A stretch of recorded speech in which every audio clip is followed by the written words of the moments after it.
Good evening, everyone, and welcome. I now call this regular council meeting of the town of Drumheller to order at 4:30.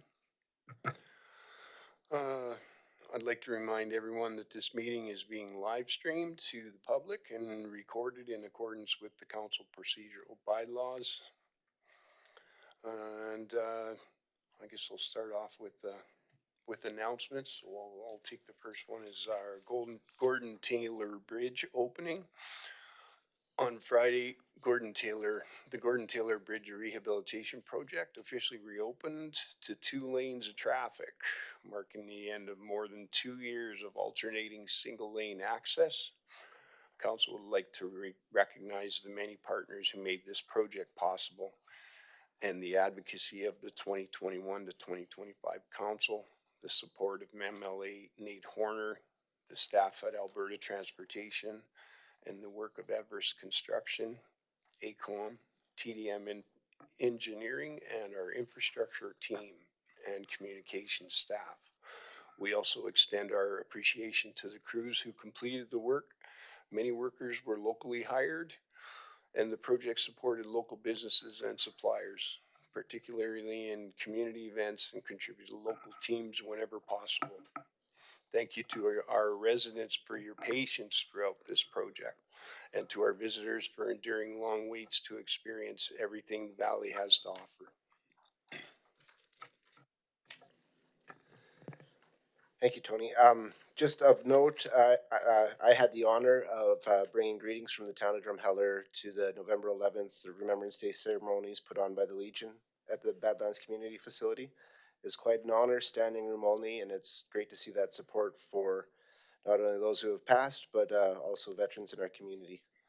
Also of note, the town of Drumheller Council attended Alberta Municipalities Conference, and the town of Drumheller co-sponsored a resolution from the city of Grand Prairie in regards to electricity pricing. I can read it out, that the resolution calls upon the province to review electricity pricing regulations and eliminate disparities in distribution charges through an equalized model to create more equitable cost sharing across Alberta. So this is something that the town of Drumheller Council sponsored in 2019, has been supportive of it since then, as Grand Prairie's also taken it up.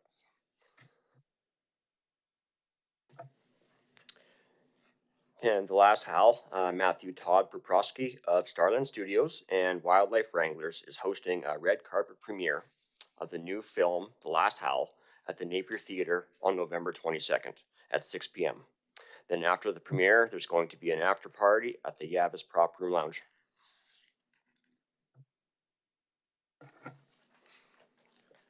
The Festival of Trees returned to the BCF on Friday, November 21st from 5 p.m. to 7 p.m.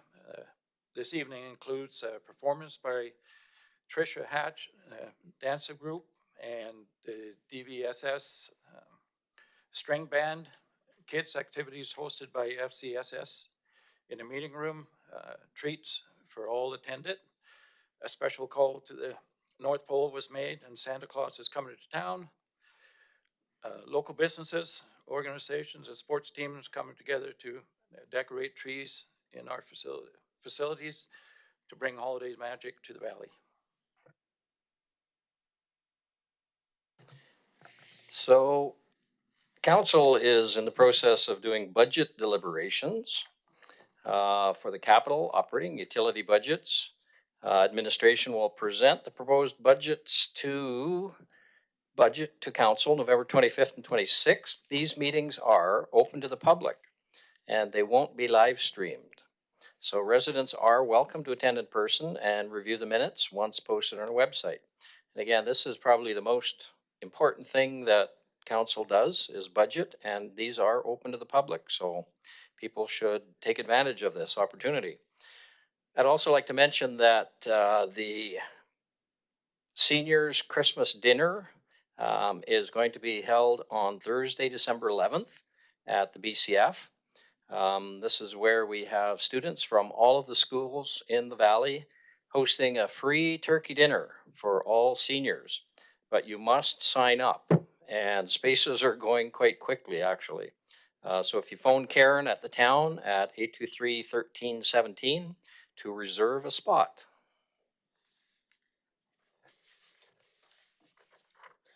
Also upcoming is the Festival of Lights, and we invite residents of Drumheller to join us downtown on November 29th from 4 till 7 p.m.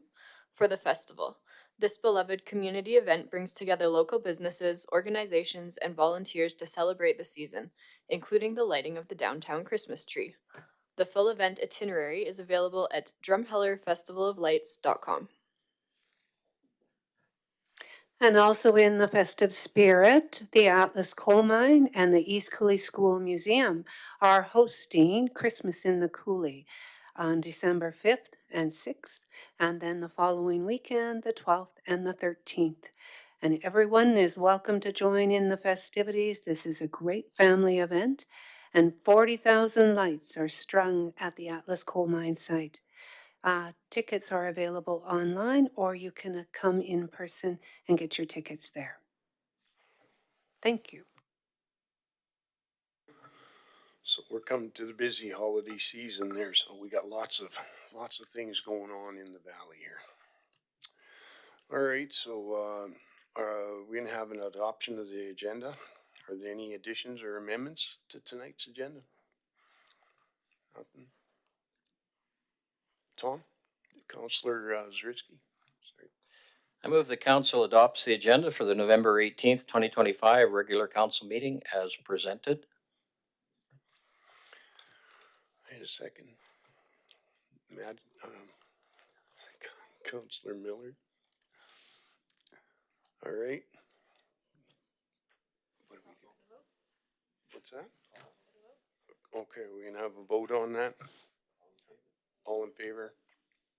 All right. Excuse me. All right. Hearing none, I have a motion. So I gotta read that already or not? You can go straight to adoption of the minutes. Um, Hold on now. yeah. So now you're ready. Oh, okay. Sorry, I'm not real good today. All right, so we got our adoption of the minutes, organizational meeting minutes from October 27th, 2025. So I have Patrick. I'll move that council approve the minutes for the October 27th, 2025 organizational council meeting as presented. Thank you. Do I have a seconder? Okay, all in favor? Thank you. I move the council. It was Mike that seconded that motion? Oh, sorry. Was it Councillor Hanson that seconded that motion? Councillor Hanson, sorry. I'm not doing good today. Yeah. All right. Okay, all in favor now? All right. Thank you. Okay, so we have a STARS delegation here today. Is there a STARS delegation? No? We actually have one more set of minutes to adopt. What? So we still Oh, have there's, one more. the library. Yeah. No, actually flip over. Okay.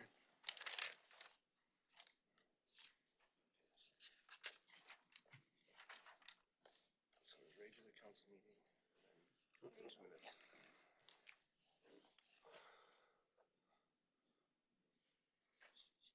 Regular council meeting done. So now we're on Regular council, we did the organizational, so now we have to ask. Okay. So now we got regular council meeting minutes from October 27th, 2025. We have a motion to approve the regular council meeting minutes. Councillor Miller, thank you. Got a second on that? Anything? I have to move that. I move that Okay. council approves the minutes for the October 27, 2025 regular council meeting as presented. Okay, can I have a seconder on that? Councillor McNeil, thank you.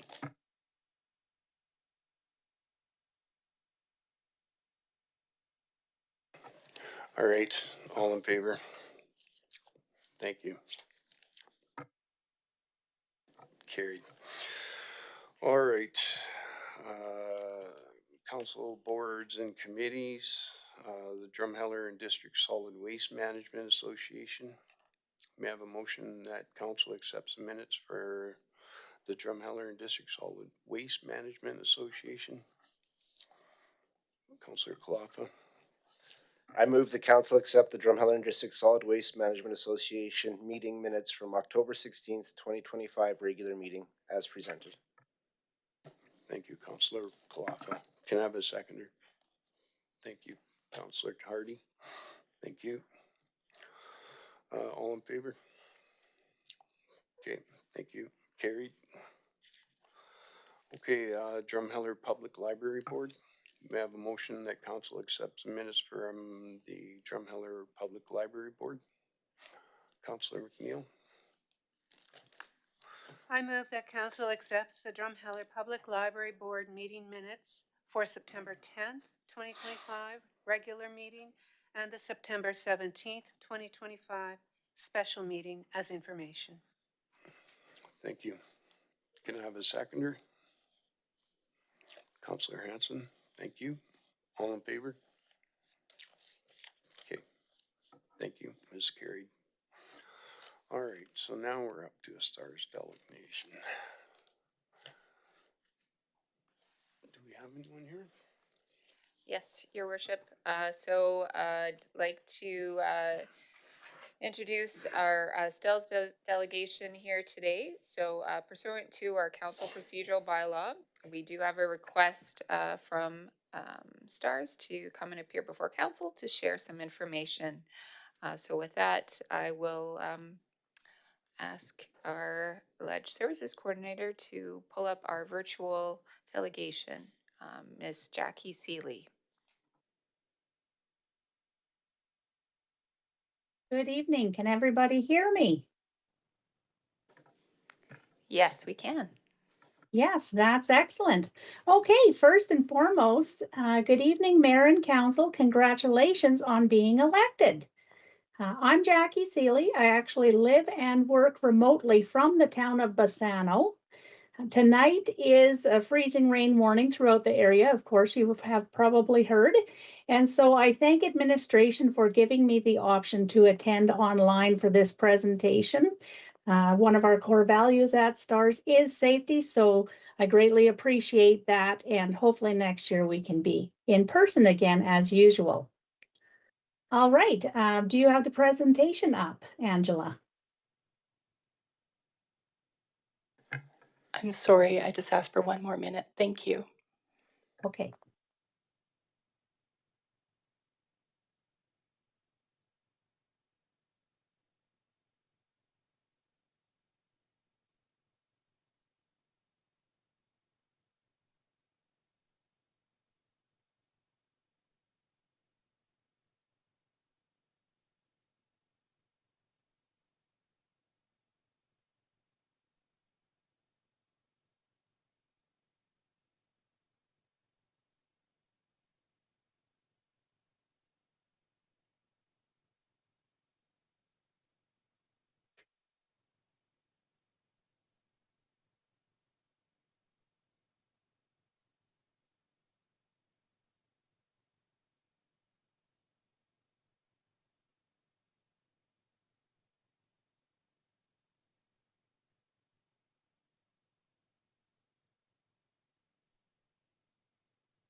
I can also give the option to continue with the presentation if council wants to follow along with their on their laptops or iPads there.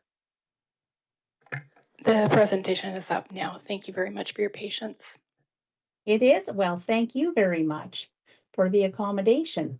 Okay, so this year marks STAR's 40th anniversary with over 63,000 missions flown since the beginning. This year, we're celebrating the partnerships that continue to make it possible. The town of Drumheller has been contributing to STARS as far back as 1989, just 4 years after STARS began.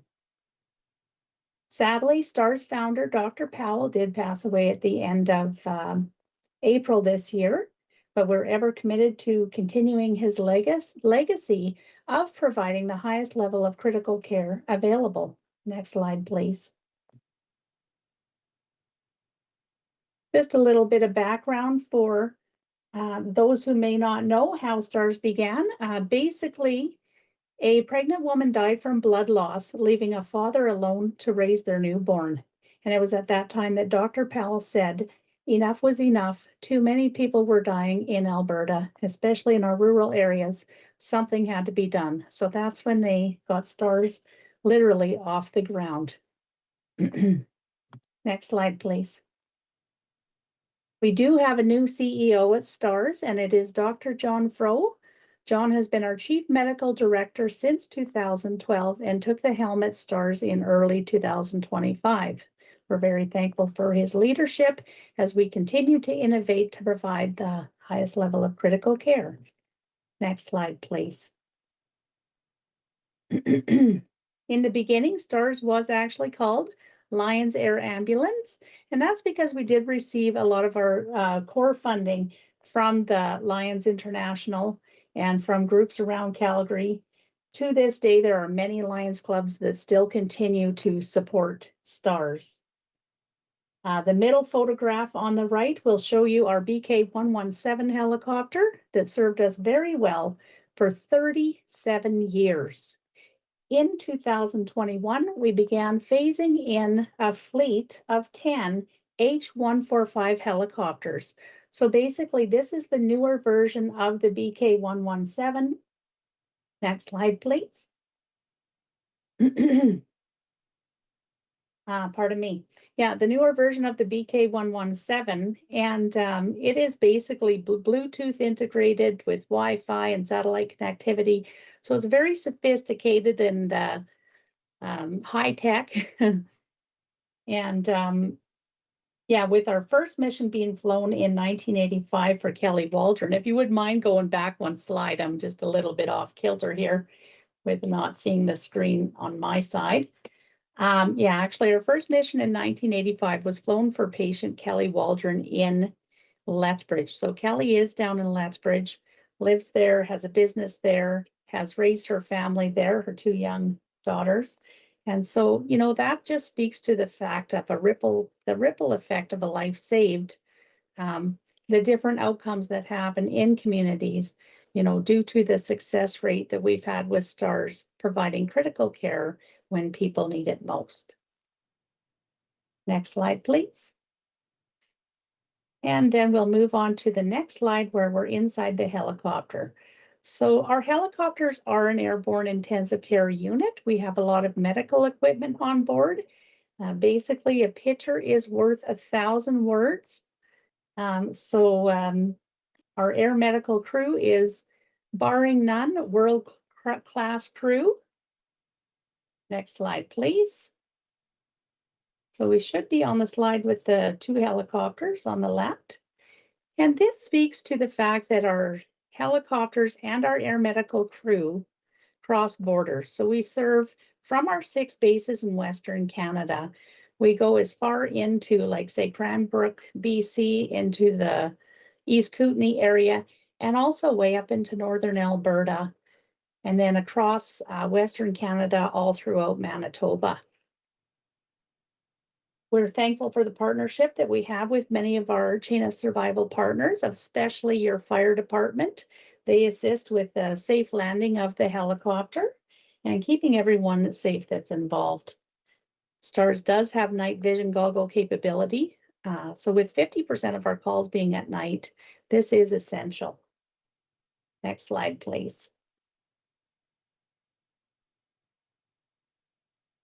STARS has very complex landing locations that we've landed at. So anything from recreation, oil and gas, agriculture, forestry, even helping with responding to multiple floods across the province with either rescue or picking up critically ill or injured patients, and also different recreational things, in outback areas or perhaps in the Badlands as well.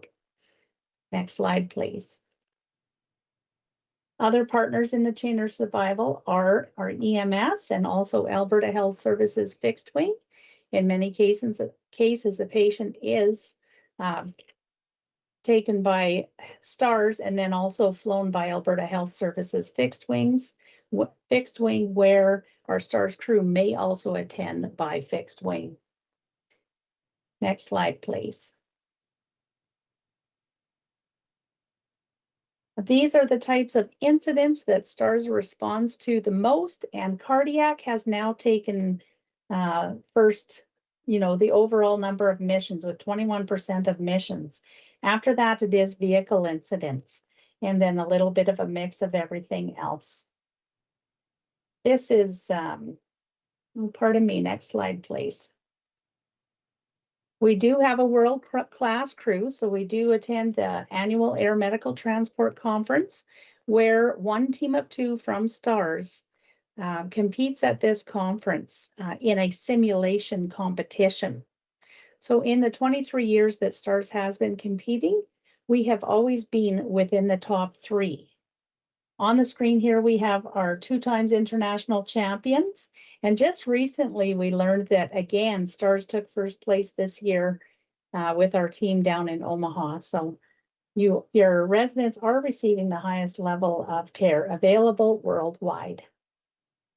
Next slide, please. I think you'll find these stats very, very interesting. So this, in recognition of STARS' 40th anniversary, we included a 15-year mission overview rather than our usual 5-year mission overview. So that's a total of 305 missions flown within the town of Drumheller boundaries since 2010. So on average, that's 20 missions per year. So that's anybody who is critically ill or injured within your boundaries, whether they're there, whether they live there, work there, or play there. And knowing that this is such a high tourist area, you're providing a high level of critical care with your support to tourists as well. Next slide, please. So we should be on the financial slide now.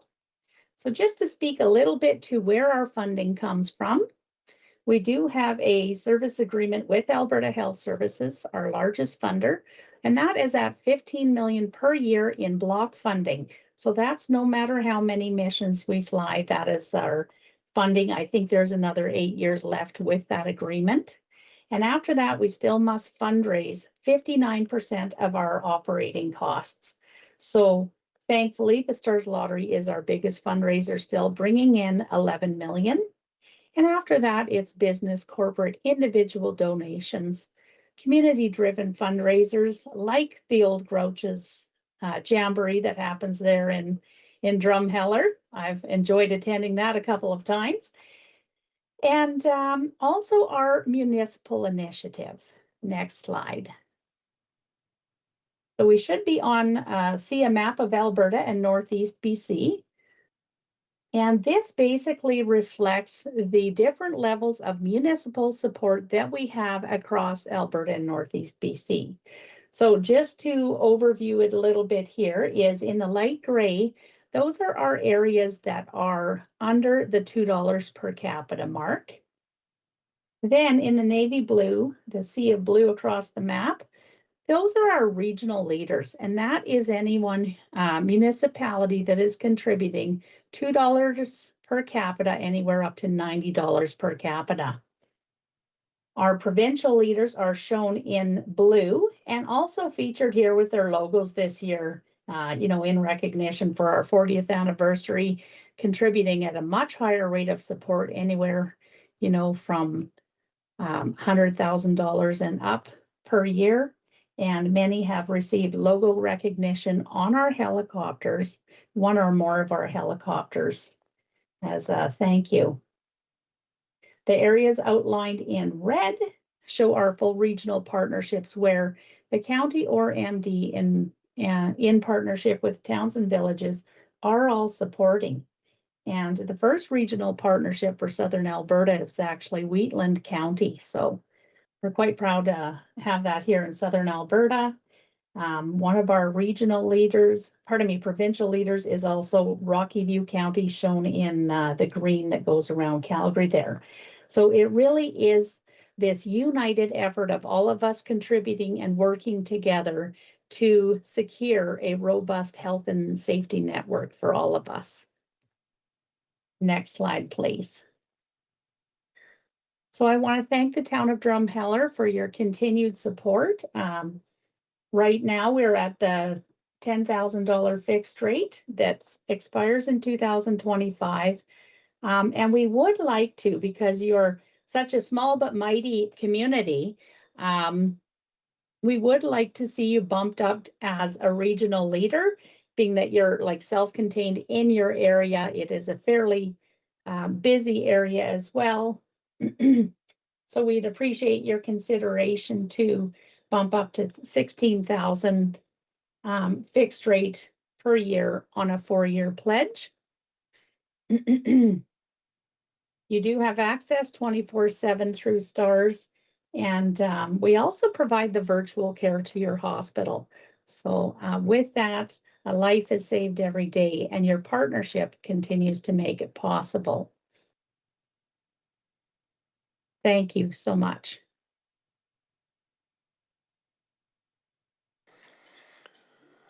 Thank you, Jackie, for that presentation. You have a motion?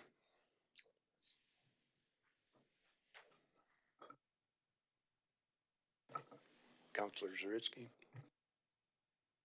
Yeah, I move that council accepts the presentation of the STARS 40th anniversary and continued partnership by Jackie Seeley, Donor Relations and Development Officer, as information.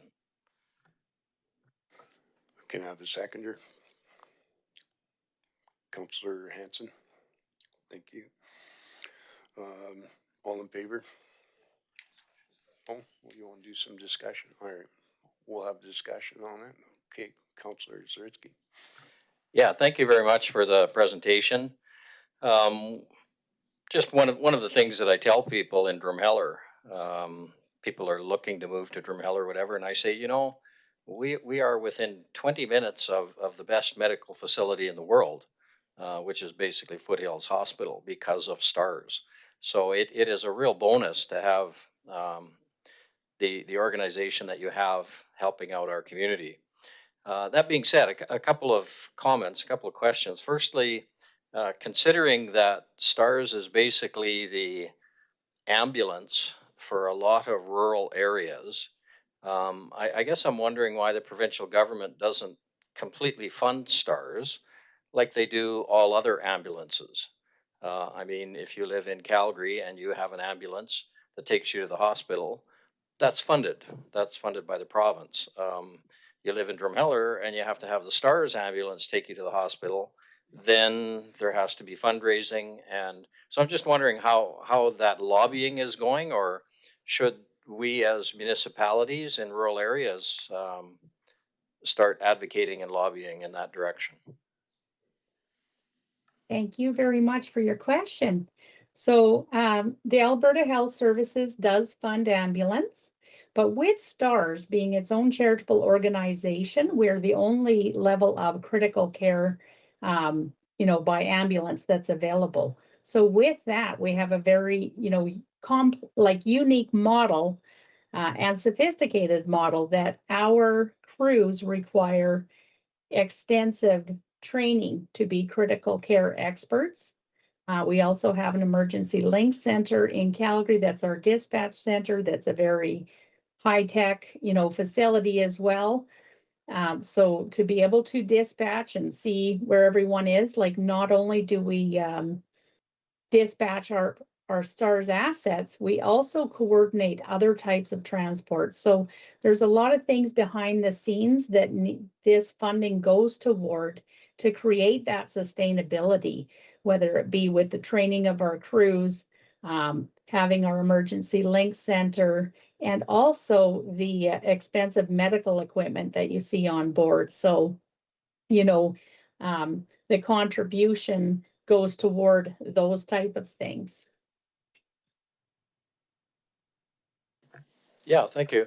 Just one other comment. I wonder if Jared could comment on the proposal for Jet A fuel at our airport. I believe that's in the works, and then Stars could refuel in Drumheller.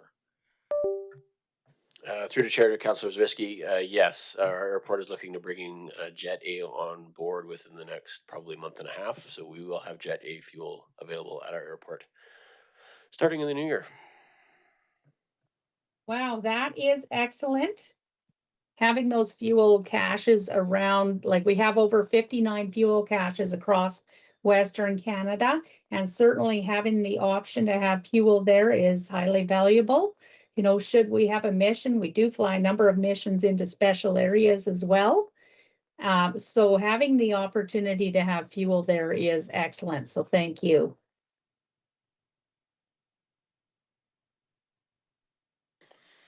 Any further questions? All right, so we're gonna go all in favor now? All in favor of using that for information? Okay, okay, we're good. Thank you, thank you. Thank you, Jackie. All right, thank you very much. I look forward to hearing back from you. Have a great evening. And you as well. All right, so we're carried on that. Reports from administration then? Okay.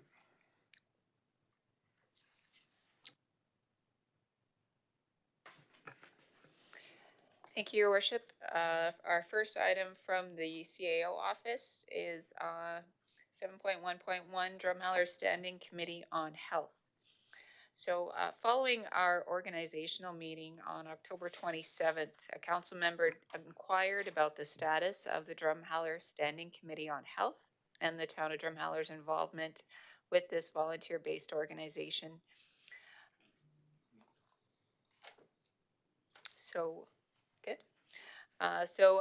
Just a bit of background that we were able to find. So this group, this committee actually was formed independently from the town of Drumheller by Mayor Heather Colberg back in 2018 in order to coordinate the attraction and retention of health professionals and to facilitate communications between the town of Drumheller and Alberta Health Services. They were not formed by council or by the town through our usual bylaw or resolution, and the town has never been appointed formally to be a representation on the committee. Since 2018, the Standing Committee has since facilitated quarterly meetings with hospital leadership and senior AHS managers, which later expanded to include EMS due to ambulance availability concerns. Beyond advocacy, the Standing Committee has developed promotional materials to attract and welcome healthcare staff and has partnered with the Rural Health Professions Action Plan to host recruitment-focused events. To date, the committee has welcomed approximately 90 medical students to Drumheller through 2 weekend events, and they continue to support health services staff engagement through annual activities such as barbecues, holiday breakfasts, and recognition initiatives. While the committee operates independently and operates primarily through fundraising, it has received support through the town's community assistant grant for their events. Currently, Councillor Tom Zariski participates in the committee as an independent member of the public and not as a council representative. Considering the Standing Committee's holistic and widespread value to the Valley and its alignment with municipal priorities, administration does recommend today that Council considers approaching the committee to request a council representative be formally appointed to their organization as a town delegate. Like other regional boards and committees, such as Travel Drumheller, Community Futures, and the Drumheller Community Learning Society, the committee would remain its own independent body of the town, but we would request that a council representative be added to their terms of reference and listed as a member. This would result in improved communications between the town and the committee. Financial impact, should this be added, and a council member appointed, that would be added to be a meeting that is reimbursable through the council remuneration policy. This administration's recommendation is in alignment with our strategic policies currently in place. And yes, so administration is recommending the motion as stated there. However, if council wishes to keep things status quo and remain as to not move forward with this recommendation, there is a second option presented, and that's just to accept this report as information. However, administration's recommended motion is that council requests the formal appointment of a Town of Drumheller council member to the Drumheller Standing Committee on Health, and requests that the associated terms of reference be amended to reflect this change. Thank you. Thank you, Mrs. Campbell. May I have a motion, please? Councillor Claffa. I move that council requests the formal appointment of a Town of Drumheller council member to the Drumheller Standing Committee on Health, and request that the associated terms of reference be amended to reflect this change. Thank you, Councillor Claffa. Any discussion? Huh? Oh, okay, seconder first, sorry. Anybody second it? Councillor Harding, thank you. Any discussion? Anybody else? Oh, Councillor Miller. I'm just wondering if this is something that the committee wants.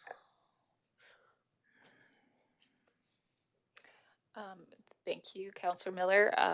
I'm actually, that is a good question. We did receive a little bit of feedback from one of the members of the committee, just as far as the history is concerned, but we have not approached them about this potential option. Councillor Zarisky. Yeah, just a little bit of background. I guess the advantage of having a counselor on the committee would be to show the support of the municipality for RPAP. So RPAP is the Rural Health Action Plan, which recruits and tries to sustain professional medical professionals in rural areas. And whenever they are doing any lobbying with the provincial government, they basically look and say to the provincial government, these are the municipalities that are supporting us. So I think having a counselor on there would basically strengthen their position with the provincial government and the provincial lobbying.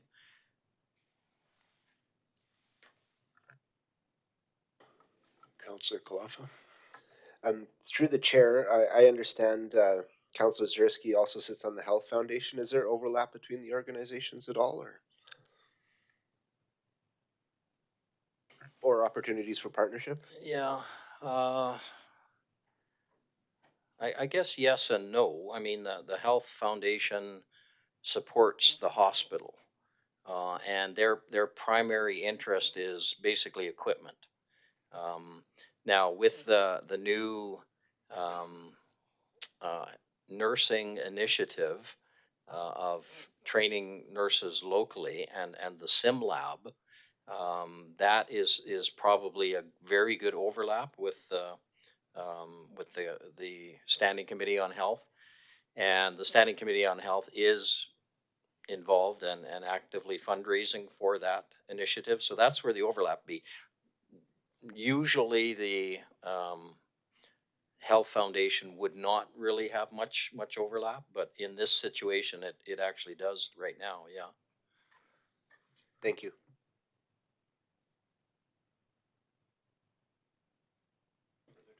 Yeah, any further discussion? I mean, this is good discussion.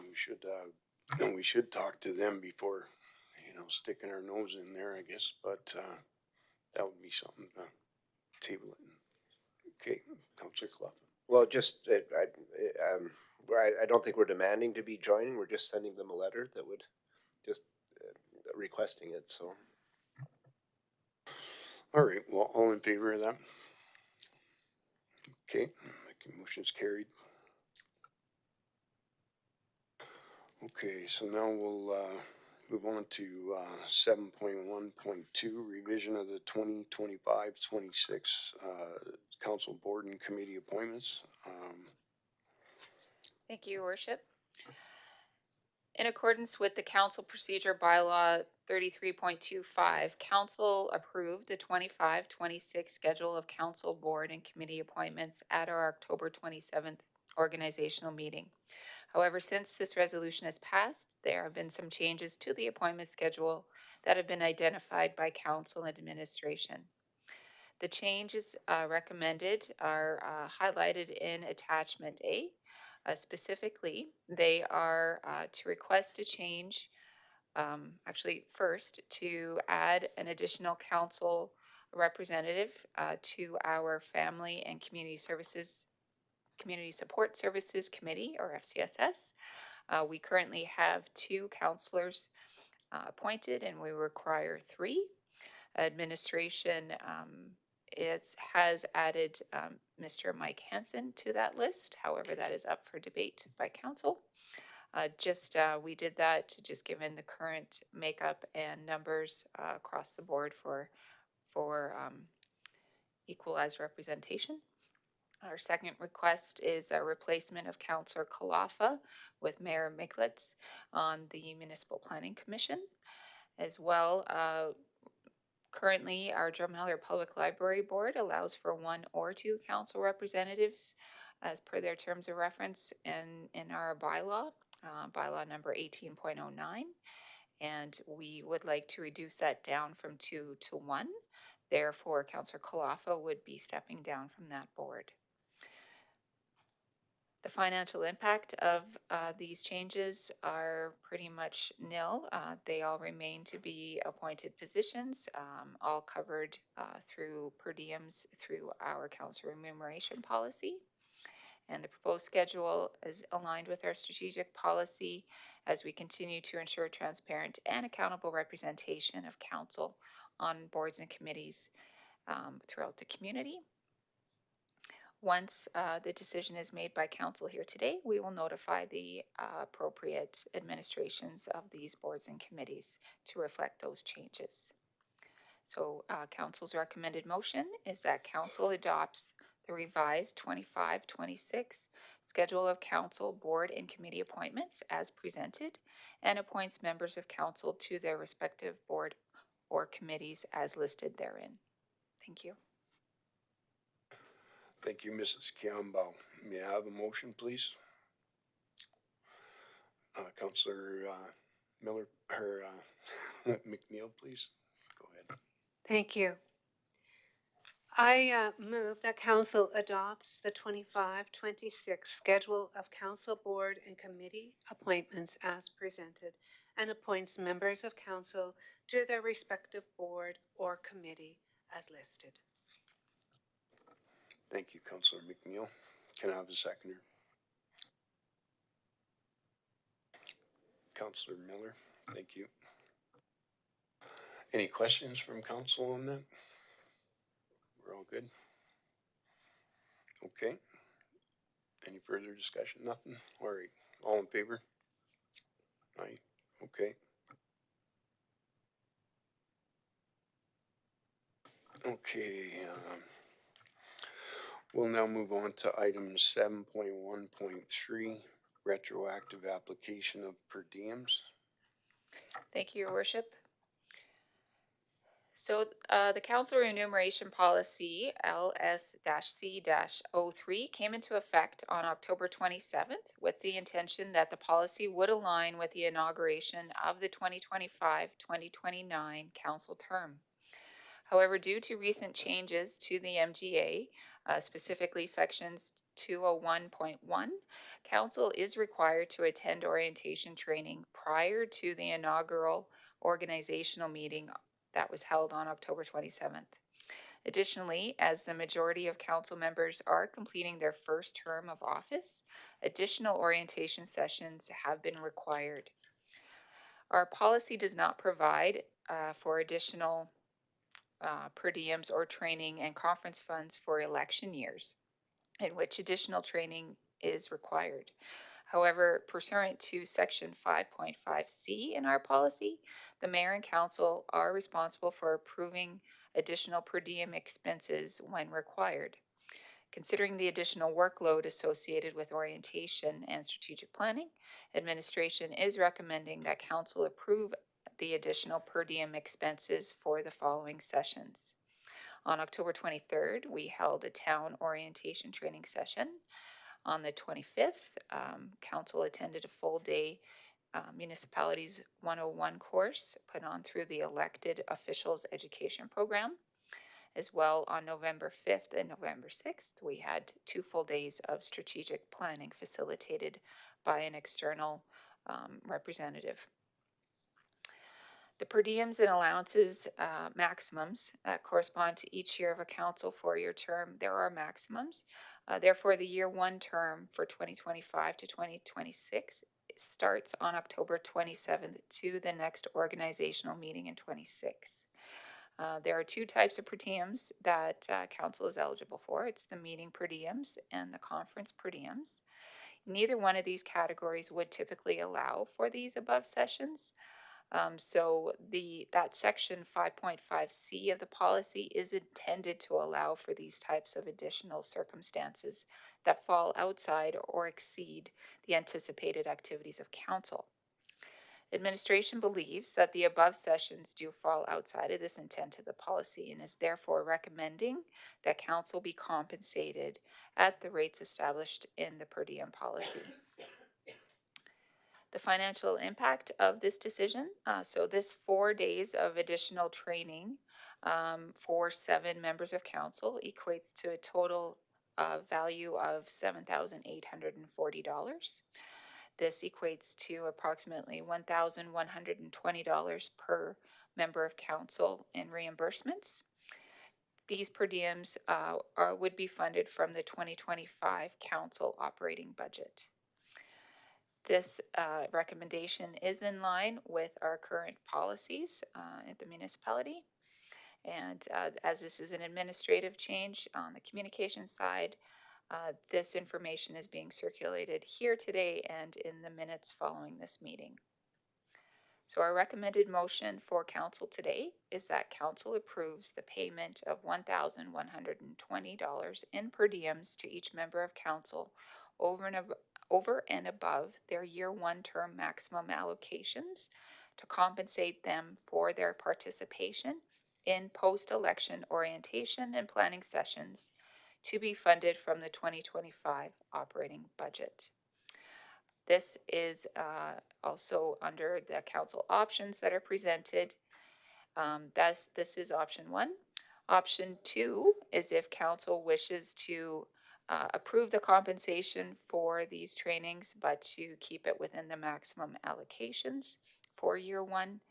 And option 3 is that council accepts this report just as information, thereby not approving the additional compensation on per diems.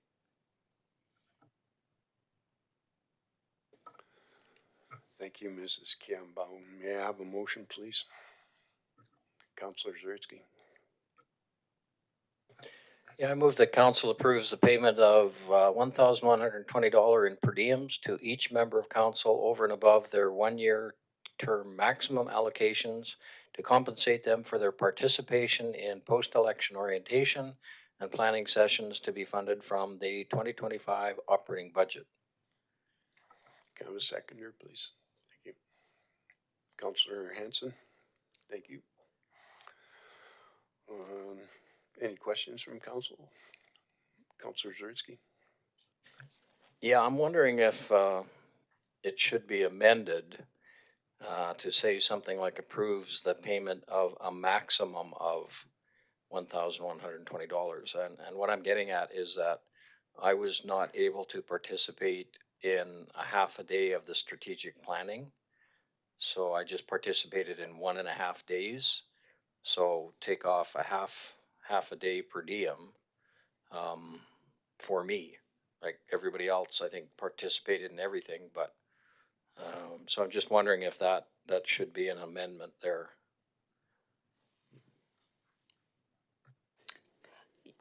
Thank you, Councillor Zariski. Through the chair, yes, we can make that amendment, no problem. All right, thanks for that.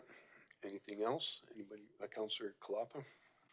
I was just curious if there's any concerns over the fact that we actually weren't even sworn in as counselors when we took Muni 101, if that's something that needs to be addressed as well. Thank you, Councillor. Through the chair, yes, we will be looking at the policy and amending the policy before the next new council comes in. And we're making note that this change needs to be noted. Thank you. Good call on that.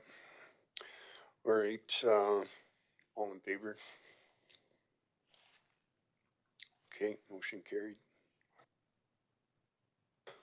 Okay, we'll now move on to item 7.1.4, the Nakmine East removal of land designation bylaw number 40.25. Thank you, Your Worship. So in order to comply with the provincial and federal funding agreements that we currently are in, land acquired for the flood mitigation project must be dedicated as either environmental reserve or ER or public utility lots or PUL or another designation satisfactory to the province. Construction on the Nakmine berm began in spring of 2025 and was completed this fall. Wherever possible, the land acquired for the use of berms will be converted into a PUL, as the berms are considered municipal infrastructure. Currently, a section of land on the east end of the berm, which is described and shown in the attached appendix map, is designated as a municipal reserve. A municipal reserve is land that is set aside by the municipality for use as public parks, playgrounds, or other types of recreational areas. In order to designate the parcel as a PUL instead, the MR designation must first be removed through a bylaw. In accordance with the requirements of Section 674 of the Municipal Government Act, the town is required to hold a public hearing prior to the removal of the MR designation as well. So bylaw 40.25 intends to remove the status of MR so that a future bylaw can then subsequently be brought to council to designate the land instead as PUL. As part of the town's flood mitigation project and the provincial funding agreement, the town of Drumheller, the province of Alberta, and the government of Canada have entered into an agreement to construct our flood mitigation berms along the portions of the Red Deer River, including that one currently constructed at Nakmine. This is to protect the town of Drumheller properties and the citizens of Drumheller from the ravages of floodwaters when they occur. A PUL is a titled parcel of land which is owned by the town and contains public utilities or municipal infrastructure. So it does make sense that these berms are considered PULs. Alternatively, an ER, or an environmental reserve, is a designation for land that is unsuitable for development or environmentally sensitive, and usually contains land subject to flooding or riparian lands. The financial impact of converting this land is already covered through our capital project, the flood mitigation project. This conversion, again, is a requirement of our funding agreements. Strategic policy alignment is the flood mitigation project is a part of our strategic direction by the previous council and administration.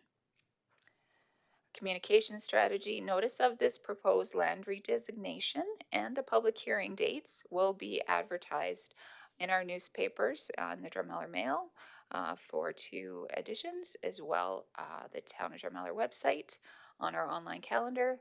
As well, we will provide some signage near the subjected parcel. Once passed, administration will bring another bylaw to council, which intends to designate the subject parcel as PUL.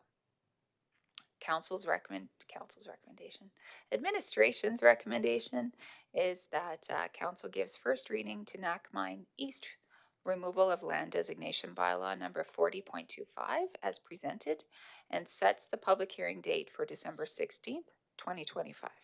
Thank you. All right, thank you, Mrs. Kiambo. May I have a motion, please? Councillor Miller. I move that council gives first reading to Mine East removal of land designation bylaw number 40.25 as presented and sets the public hearing date for December 16th, 2025. Thank you, Councillor Miller. Can I have a seconder? Councillor Zariski.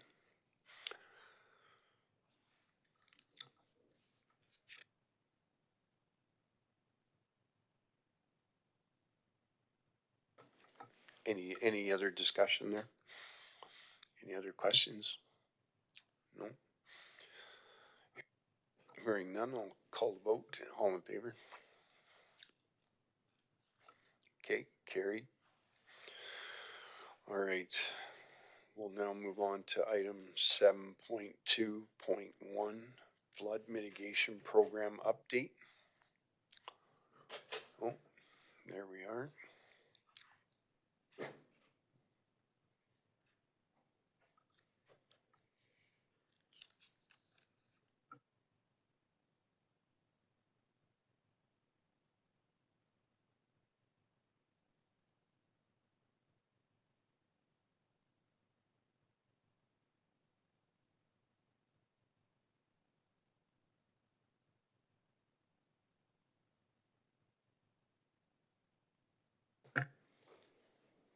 Good evening, Council. I'm Dagan Blakely. I am the Flood Mitigation Program Director, and I'm joined this evening by Daryl.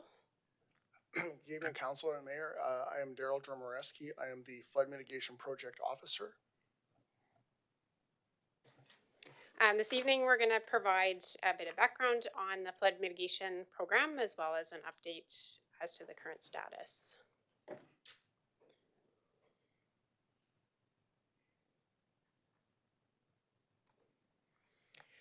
So this is an image showing central Drumheller with the 1 in 100-year flood without the berms in place. So the blue image on the left is the flooded area, and you can see the orange dashed lines. That's where the berms are currently. And then the image on the right is from the provincial flood hazard mapping. And what this shows is areas that are floodway, which is the darker red color, where development is not permitted because of that risk of flooding, the depth of the water and the velocity. And then the hatch, or the diagonal line area, which is areas protected by berms, and then the dots, which are areas that are considered high hazard flood fringe. So there's a higher depth, but those areas are acknowledging that once the future berms are complete, they will be protected. And then the other areas, the orange is the 200-year flood, and the yellow is the 500-year flood. Similar map showing for Mine. It hasn't had a chance to be updated yet by the province, but that one will be updated to reflect the new berm now that that's complete. And as well, you can see East Cooley on the right, which is now protected by the berm, so the floodway area remains in the river, and the community is protected by the area shown in the hatched line. This slide shows all of the projects throughout the valley. So the green colored ones are ones that are in progress or complete. The blue areas are areas where we targeted buyouts versus berm protection. So we purchased the homes in the area to protect them from flooding and return the area to environmental reserve. And then you can see there's a few small gray areas noted, and those are berms that did not fit in the current budget, and in particular the Riverwood closed berm. We determined it would cost more to build the berm than the cost or the value of the homes and properties protected, so those ones we're not proceeding with at this time. And so I guess I'm pleased to say today that the town of Drumheller is in a much better place in terms of flood protection with the completion of all of the berms that we had targeted when we set out in the program. Some of them, there will be work ongoing by the contractor to maintain and look after them over the 2-year maintenance period as that plays out. A few of them have already been turned over to the town, so you can see some with the 2025 date there. And then this provides a little bit more detail on the schedule. So construction started in late 2021 in the fall, and then continued through 2022. And you can see again that brown box is the construction contractor warranty and maintenance period. So that's going to continue over the coming years, and that's what you guys will be working through in your new term as council. And this is the projects that went on this year. So construction 2025, and then contractor warranty and maintenance period through 2026, 2027. And the Lehigh, which Daryl will talk a little bit about, also remediation will be going on this year and next. So one of the big components of our flood mitigation project was buyout program. So we had to unfortunately buy out the residents of Lehigh. So there were 18 owners with 22 parcels altogether. That was completed. All the land was acquired in 2024. And in 2025, we've removed all the pavement, all of the utilities from there. So power, gas, etc., and have basically in the process we have gone through previous council and converted to an environmental reserve. And in 2025 December, there will be a report to council on a tree planting program that was part of a fisheries and oceans offsetting for fish habitat. So when we're putting in riprap or rock in the water, for instance, in Nakmine, we have to put an offset. The federal government requires us to do offsetting riparian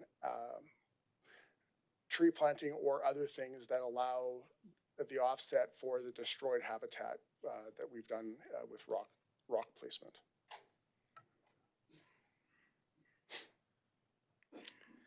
So I think people who have been involved with the project on the outside have thought, well, we're building a bunch of berms here and we're buying some houses out, but it's been far more than that.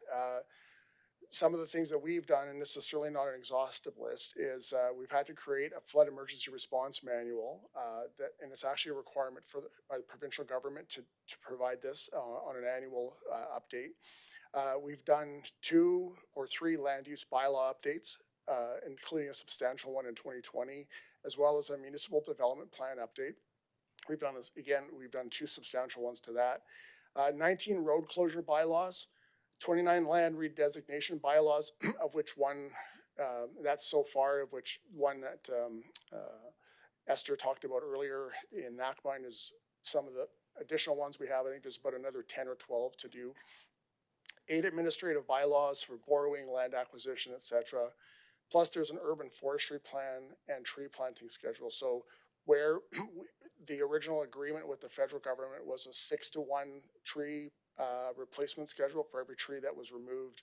A healthy tree, you had to plant 6 trees or shrubs. And we had to come up with a plan to be able to do that because that turned out to be thousands of trees that we've had and shrubs that we've had to do. So our program's been funded by 3 parties.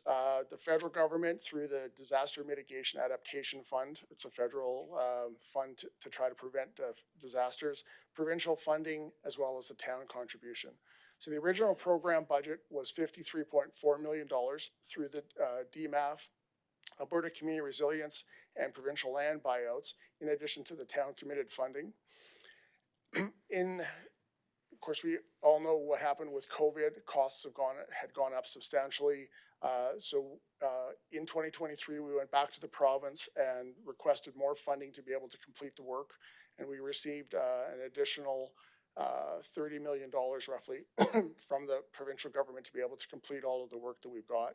In addition, we have seen some water resiliency restoration funding, drought and flood protection program funding, FCM funding for a tree planting program. That's the ones we talked about, I just mentioned for Lehigh.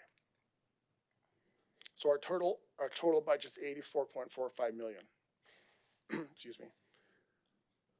So our program costs include infrastructure plus buyouts plus program management costs. So again, the stuff that we don't see from the actual berm construction. So there's a lot of engineering that goes on behind the scenes, a lot of regulatory compliance, a lot of fees that are involved with acquiring some of these properties from the federal or provincial governments. A lot of the land that the berms were constructed on, that the original berms were on, were all provincial lands. So whether they were roads or private lands that we've had to acquire from the province in order to be able to get the funding. We have seen a lot of legal fees through the process, and we will continue. We'll talk about that a bit more. Things like reclamation costs, which include demolition, includes asset removal like gas lines and power lines and roadways and stuff like that. We have had some sales from the homes that we've acquired where we have been able to resell some of them.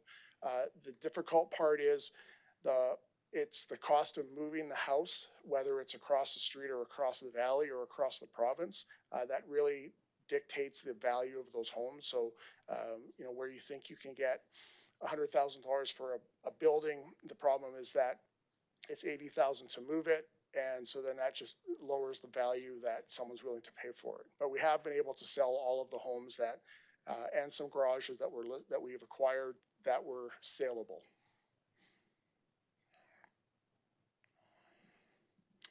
So, excuse me, we have spent, as of the end of September, $74 million on the program. We have about $9.8 million left to spend, and that is for the remaining construction and engineering costs. And again, we're in November. We're looking at September numbers. Invoices do take a while to come, especially through the contractor period. So we will see those numbers change. But our total final projected cost is $83.9 million, of which our funding available is $84.45 million. So as of today, we are in a positive light with the budget. However, there's a bolded bullet that this does not include any expropriation cost risk or future legal fees. So this is only fees paid to date. And just to note, we have spent approximately $1.6 million on expropriation related legal costs for the lawyers on both the expropriated parties plus our defense of them to date. The good news is all of our we are not expropriating more property, but we are now and we have purchased all of the properties that have been expropriated, but now we're into the next phase of it, which is settlement of damages. Good news is we've recently settled one as of Friday, actually, so for a nominal amount of money, which actually was a positive from our standpoint. So we needed a total of 76 properties, and this includes portions of properties to full buyout. So the smallest amount we needed was about 210 square feet, so less than the size of the area in front of you here. The largest were basically large acreages that were in Lehigh and a couple in West Rosedale. We've spent $13.85 million on fair market value for land. So buyouts funded by the province and berm land funded by provincial and federal government. 30 parcels of the 76 were expropriated, plus one additional claim was received. 2 have been canceled, 2 have been settled, and 27 are remaining. So it's now 3 have been settled as of, again, Friday. As of today, the expropriation cost risk is about $15 million. So what happens as part of this process is the expropriated parties' lawyers are required to submit what their clients are looking for damages, and that sort of then forms the basis of a negotiation. And to date, we've received $15 million in claims from these 27 or 26 properties. So we have, so this is over and above the cost. we've been talking for about a year with ministers, the Minister of Finance, Minister of Environment, Alberta Environment Parks, about how do we fund this, because this is unprecedented in Alberta. The previous 3 projects that the province funded had 1 expropriation total in 3 municipalities. So this is something that no one has seen before in the province either. So we are continuing to negotiate. I would hope that that's something that this council also takes up in earnest as well. But one of the things that is a bit of a outlier is that these don't get resolved quickly. They take about 3 to 5 years to go from start to finish for some of them. And so it's hard for the province to say they will give grant funding or underwrite something when they don't know if it actually happens under this term for them or not. So that's just definitely a bit of a challenge for that. And future updates to council will cover the next steps related to all of the land expropriation costs. I wanted to talk a little bit about the Knackmine berm and the design of that, because we have heard some questions in the community, so wanted to make sure everyone had all the information on the berm design. This image shows what the situation would be like with our 100-year design flood without the berm in place and all the area that would be inundated. And we have heard from some folks in the Knackmine area that they believe that the berm was built a little bit taller than what we initially had designed it at. And so I wanted to confirm today that no, this isn't the case. The berm was built exactly as designed, and we had our engineering teams check that, and it's all within approximately a centimeter of the design height. The design elevation is a half a meter taller than the 100-year flood, and that's what we call freeboard, and that's kind of the little bit extra just in case you have waves or a little bit of debris or stormwater inflow that make the flow higher than the design flood. And the height of the berm that we're talking about is measured to the top of the impervious or the waterproof layer, so the clay layer. And then there is a layer of topsoil on top of that. The berm height information was provided to landowners in information packages in 2023. And what we would typically show on those images, and you can see the example here, is what the height of the berm would look like if you were standing out your back door. So it was measured relative to the ground at the back of the house. And on those figures, we did also provide the top of berm elevation. So again, to confirm, we did survey it, we checked it, it is built to the correct elevation out there. So just as we're wrapping up the presentation here, what the new council is likely going to have to follow up on and hear about in the coming months are 2 key things. So one is expropriations, and we will be looking for support, again, as Daryl mentioned, to be lobbying for additional funding for that. We had an unprecedented number of expropriations to get the land that we needed to move forward with the program. As well, the level of claims was really unexpected. Some of the claims ranged up to 150 times the fair market value of the land that we paid for. And so this could take some time to go through, and the legal costs and damages are really highly uncertain at this point. It's not going to be until we have those first few hearings that we know where we're going to end up with costs. And so we will continue to work with the province for funding on that. As well, you're likely going to hear from citizens in the community about revegetation on the berms. And I think it's been an issue, it's been a learning for our team that vegetation takes some time to establish. So it's not going to be a lovely green lawn next year on the new berms. It does take a bit of time for that grass to catch and grow. And unfortunately, there will be some weeds that show up. But we have taken some new measures, a new approach in different areas on the 2 berms that we built this year. So we use sod and a product called Nature's Turf, which is a native seed, hopefully to help cut down on some of the weeds. As well, we're using more erosion control blanket in different areas on that too. But we do have to stay working with our contractors to keep the weeds trimmed and under control over the next year. And so it is a bit of a nuisance area that you might be hearing about as well. And we encourage people to contact ClickFix or email us at the Flood Readiness Program if you do have concerns about weeds next summer. So just to summarize, Neckmine and Rosedale Scarlet berms are complete as of this fall, and the contractor will be maintaining them for the next 2 years. The projects that were finished last year will also be maintained through the end of 2026. The remaining work, as Daryl mentioned, is some fisheries and oceans offsetting compensation planting in Lehigh and roadways removal reclamation. So we will be coming back to council in December with that request for decision. Ongoing expropriation and lobbying provincial government for funding. And then our provincial and federal grants must all be spent by December 31st, 2028, and we are on track to do that. And then, as we mentioned before, 2 future council updates will be coming to cover next steps related to land and expropriation. So I've got just a few images here showing some of the completed berms. This is the work in North Drumheller. This is the Neckmine berm.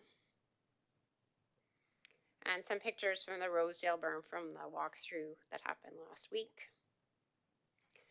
And just a couple other projects I'll just quickly mention before we close is the Highway 838 bridge and Machichi Creek flood wall replacement.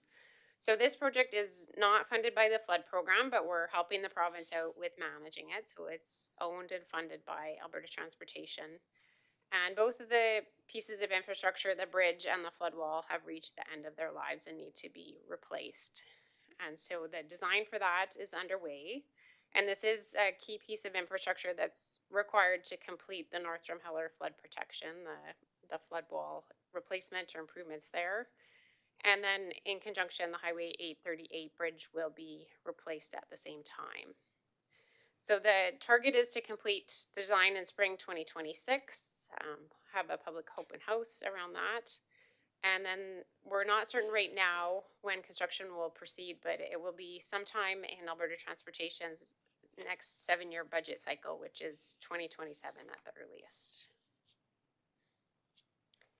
And again, if you do want to reach us for more information, there's our email, website, and we're on Facebook and Instagram.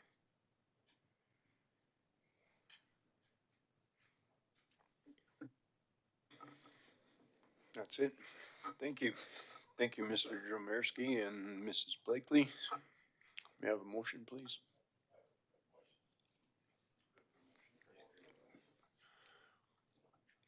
Okay, we got a motion, please. Councillor Coughlin. I move the council accept the Drumheller Flood Mitigation Program update presentation as information. Got a seconder, Tom, or Councillor Zarisky. Thank you, Councillor Zarisky. Any questions from council? Councillor Hanson. I was just wondering, with working for Parks and Rec the last couple of years, with some of the trees and stuff that's been planted, do we all know that hembane has been introduced in some of our parks, Newcastle Beach area and down by the high school with everything that was planted down there along the pathway? There's quite a bit grown in the parks there. Yeah, we certainly have heard from citizens, and we've noted it as well doing our inspections, that there has been some hembane. What we've heard from the landscape architects is it is a species that shows up right away when you disturb the soil. But typically, if you're able to keep it trimmed back, it's not able to compete with other vegetation. So once we get the other vegetation established, that it should be less of an issue. Thank you for that, Dagan. Councillor McNeil. Thank you. Thank you for the presentation. Just a quick question back to slide 5, and it was just under the status of the berm projects. And for Newcastle, it notes that there are deficiencies pending. It was turned over to the town in August. I just want to know, what are those deficiencies, please? Those are predominantly relating to the replacement vegetation, so the 5-to-1 tree and shrub replacement. So we did have some vegetation mortality and we needed to have those replaced. And so that extends the warranty period when those are, when you, a tree's a year old and then you replace it, it extends the warranty period on that, so. Thank you. All right, thank you for that.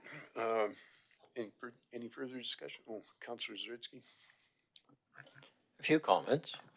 Thank you for the presentation. This is kind of like Welcome Back Cotter or something, right? Yeah, I'm just wondering about the status of the adaptive fill. We have some areas that do not have dikes that we are going to use adaptive fill in the event of a flood. And I was just wondering, are we stockpiling? We're not going to, or different areas? I'm just wondering.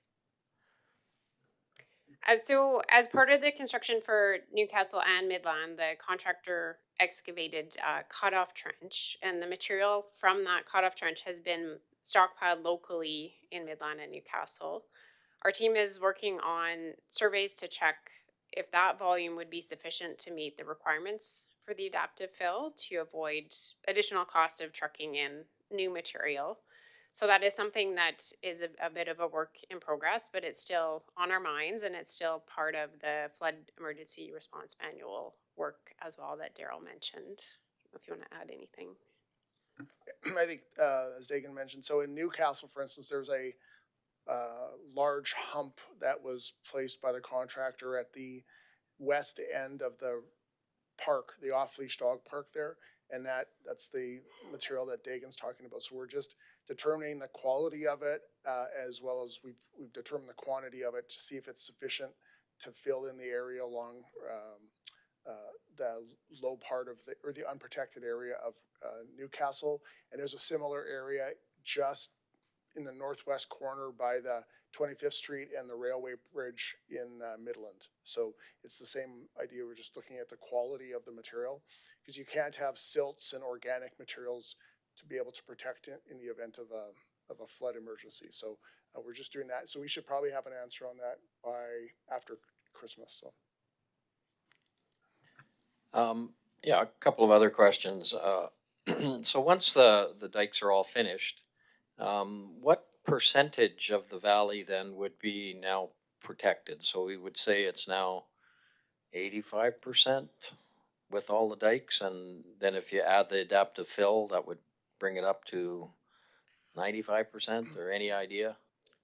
I think a reasonable guesstimate or a reasonable statement to say would be that of the urbanized areas in Drumheller, that we would have just about 100% protected. So, we didn't protect, as I think as Dagan points out, we didn't protect areas, for instance, by the hoodoos. So some of the rural, I guess, sort of farmland areas out there. There are definitely people that live there. There are houses that are out there. We didn't protect those because the province, what was kind of alluded to, is the province had a cost benefit ratio to be able to fund berm construction, and it needed to be greater than a 1-to-1 ratio. And so building a berm in that area by Willow Creek wouldn't have met that measure. But of the urbanized areas, we would say that just about 100% of it will be protected in the event of a flood. And those other areas, we would use temporary measures like sandbags, like earthen fill, like water-filled tubes and stuff in those events. So, Just one last question regarding the offsetting tree planting.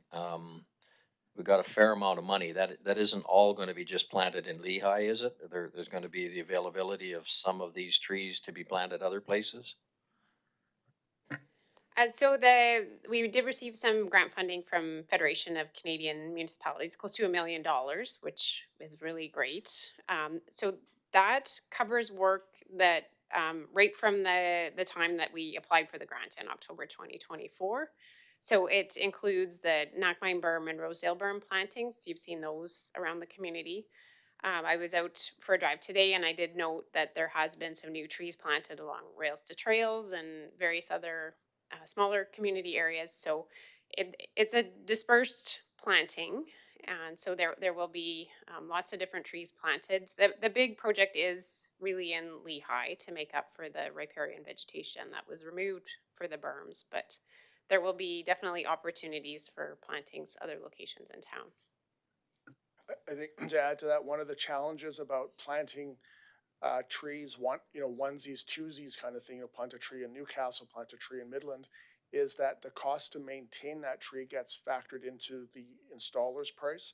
And so if you can plant 1,000 trees in Lehigh for $5 a tree, you couldn't plant 500 trees for $5. Like, they would be an exponentially higher value because the contractor's required to maintain all of these trees. And so it becomes a diminishing return to be able to do it.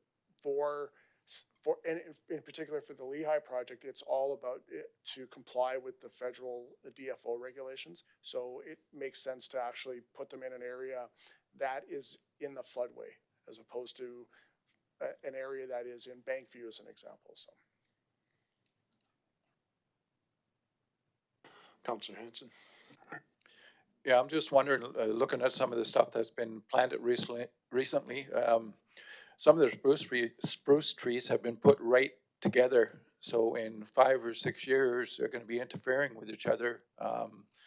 Would it make a little more sense to spread them out? And again, when it comes to maintaining the grass and stuff around there, we've gone from being able to mow where it has to be weed whip or push mower now around some of the beds that has been installed. I know that we brought up the same question to the landscape architect about the spacing between the spruce trees. And we've been assured that they won't grow into each other. They're more narrow spruce trees as opposed to wide base. The comment you make about mowing between them is a valid one, though. That's something to bring up with the team. So. Yeah, and I think that's the reason as well that we are using the mulching planting beds too, just to try to keep the grass down in those areas and have a wider area. I do remember about them talking about space for mowing and turning radius for mowers, and that was a consideration in the layout, but we can follow up with them again on that. Thank you. Councillor Clough. Just curiosity, when we look at the Highway 838 bridge replacement, will that mean that sort of the North Drum berm won't be recognized by the province until that's completed, or? Yeah, that's, I guess, unfortunately, the North Drumheller flood mitigation works while they're there, and they'll help, and we can use temporary measures to complete the berm. The province isn't going to hatch that area as protected by a berm until that rest of the berm owned by Alberta Transportation is completed. We did make that point very clear to Alberta Transportation that there's a lot more riding on it than just replacing a bridge or a flood wall. And they're well aware of it. They're trying to push it in the early years of their 7-year budget cycle, but there's always competing priorities. So we'll see what happens. Yeah, you'd think the hospital might have something, you want to have a little motivator there. Anyways, was that it for discussion? Thank you. Thank you, guys. We're going to have a vote now. All in favor of that? Okay. Carried. Okay, now we'll move on to item 7.3.1, 2025 third quarter report from corporate services.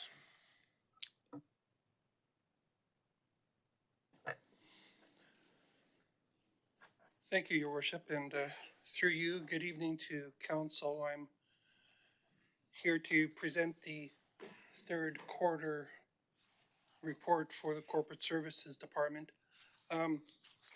There's a lot of information here that I'm going to go through. I'm going to go through the slide presentation first, and then we'll touch on the financial piece after that. So for those of you who don't know, my name is Greg Town. I'm the finance manager. for the town of Drumheller and been here for about 3 months now. So just been settling in, but have undertaken a lot of work. And there's been some departmental changes in the time that departmental changes in the time that I've been here. So primary focus has been during this time the preparation of the upcoming 2026 budget, working on some just getting our feet wet on what's going on within the department, what the staff strengths are and abilities, and working with that to ensure that they're put in a position to succeed, get caught up on where we are in a bunch of projects and issues, and other things that been the focus over the last few weeks, few months. In terms of actual activities that we've completed, council's seen some of these items, but during the third quarter, the RFP for audit services closed, and council did award the audit agreement to Metrics Group as our new auditors for a couple of years. We have issued an RFP for banking services. That was issued a couple weeks ago, and that closes on the 20th. So we will receive those tenders, put together an evaluation team, and review those and consider what our banking options are going to be in the upcoming years. As I said, there's been a significant amount of work on the preparation of the 2026 operating and capital budgets.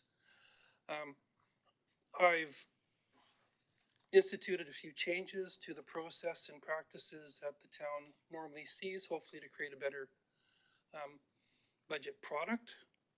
And we'll be having these discussions next week when it's presented to council.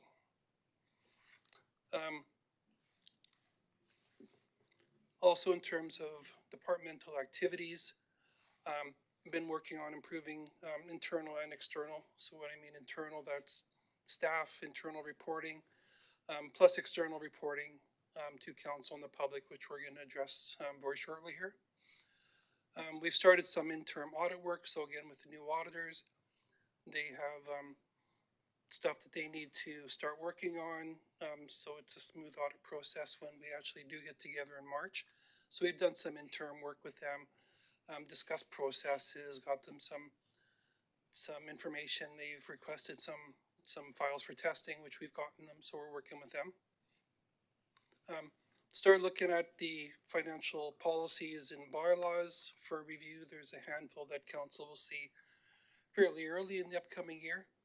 Some as part of a regular review process, and some because they're a little more urgent or we need to institute a couple policies. Something that the department's been doing is a review of the council reporting and stats. So for those of you who are familiar, part of this report normally has some statistical information, water sales, number of pet licenses.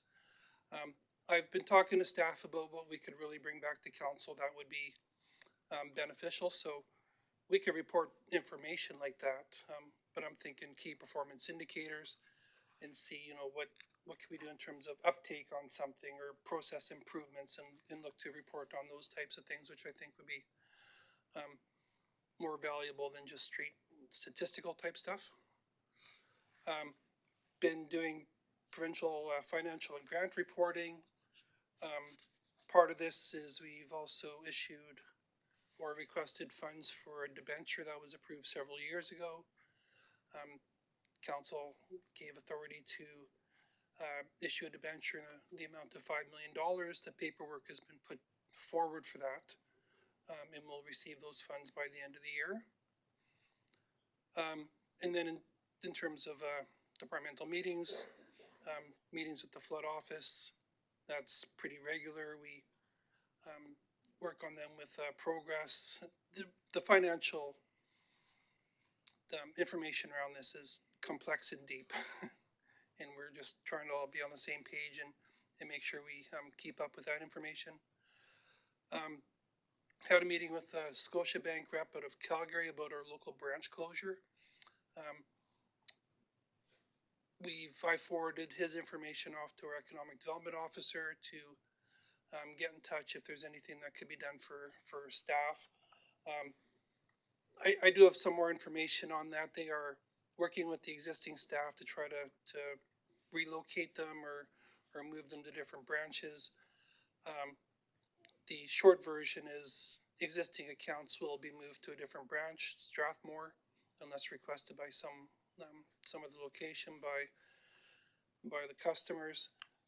And they're looking for a place to put an ATM in town, which will be their financial rep, but they don't have a location for that yet. Also, lots of meetings with internally with organizations and departments on their needs and trying to improve our internal reporting information and whatnot. So that's a quick snapshot on what's happened over the last 90 days or so. I don't know if there's any questions.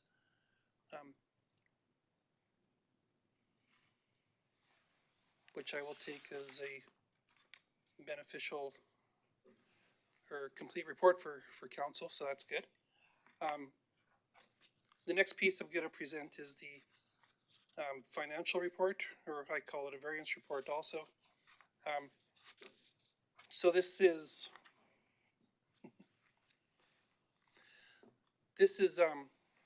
for existing councillors, this will be quite new or a little more comprehensive.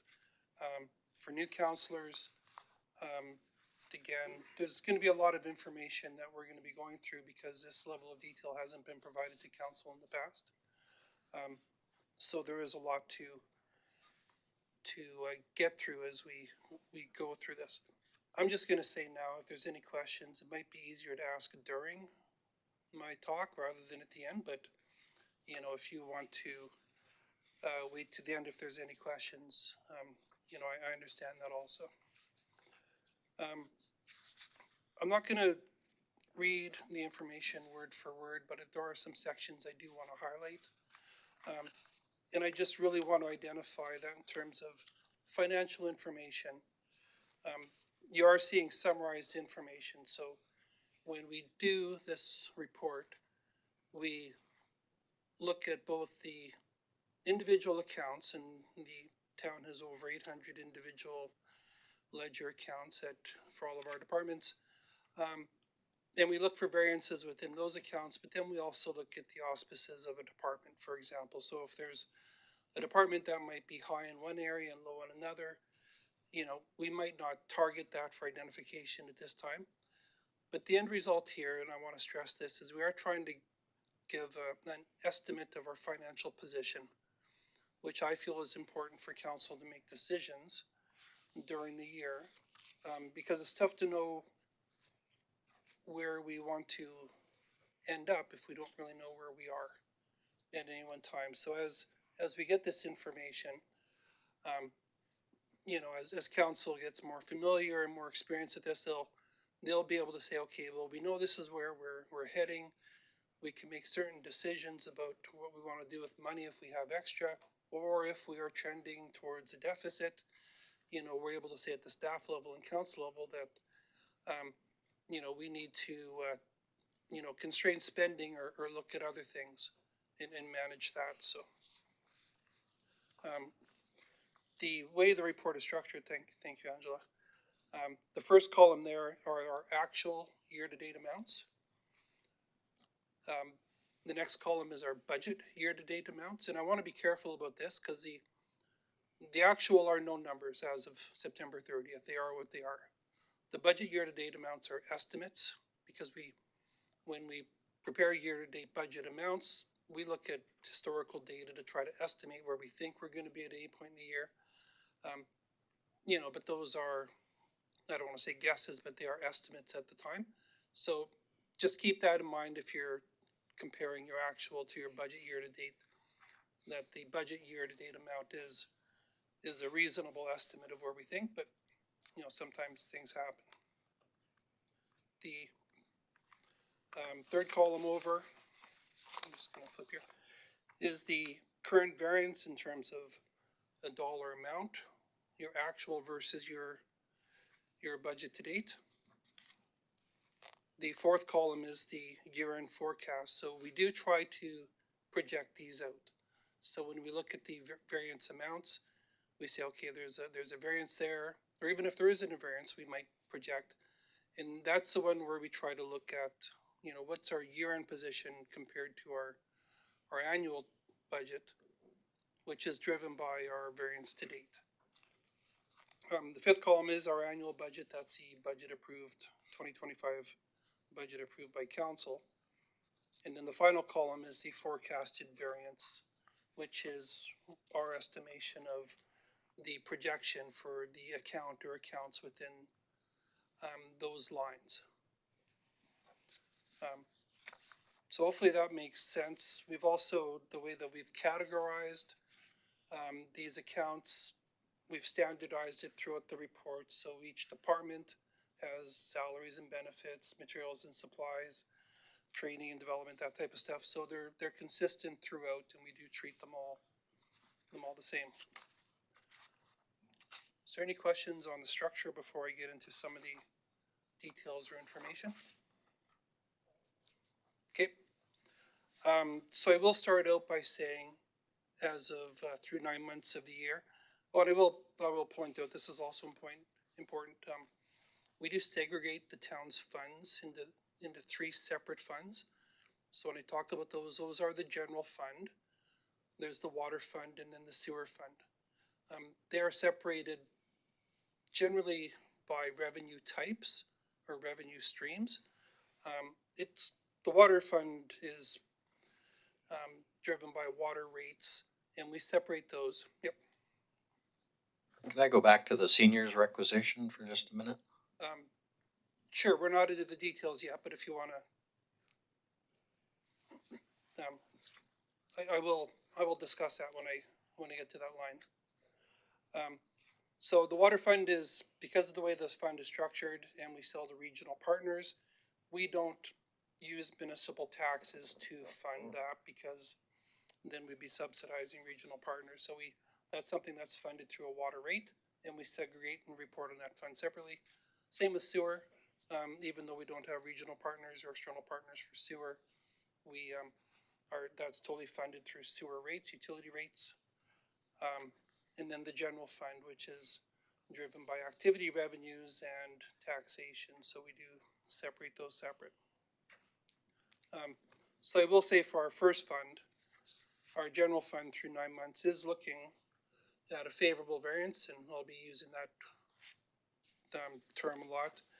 Favorable variance, or a surplus of $871,600 to the end of the year. Like I said, I'm going to highlight some of the major items as we go through here. The first one is taxation. Our taxation is above the amount that we budgeted for. There's a couple factors that make up this increase above budget. The first one is the minimum tax amount, which was new and difficult to budget for as they went into the 2025 budget year. And it was estimated lower than the actual results of what those amounts brought in. So for a couple of our taxation classes, such as residential, farmland, the minimum tax did bring in more monies than what was projected or budgeted for. Under commercial machinery and equipment and linear taxes, those are favorable amounts.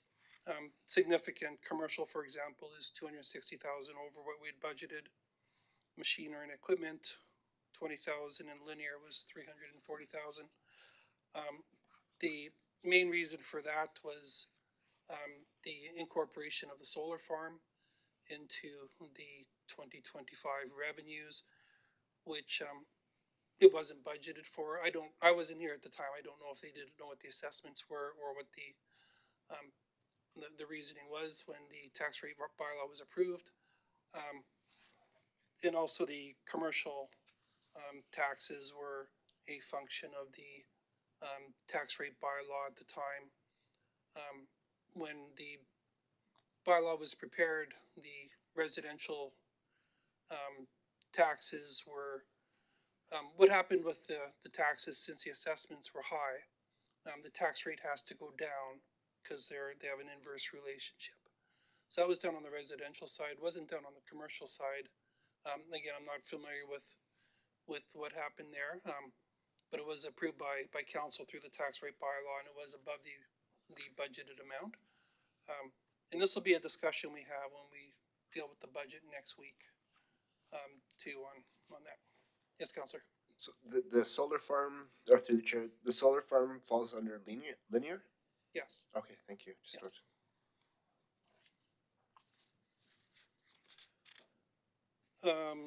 So that's mostly it for taxes, and that's on page 73.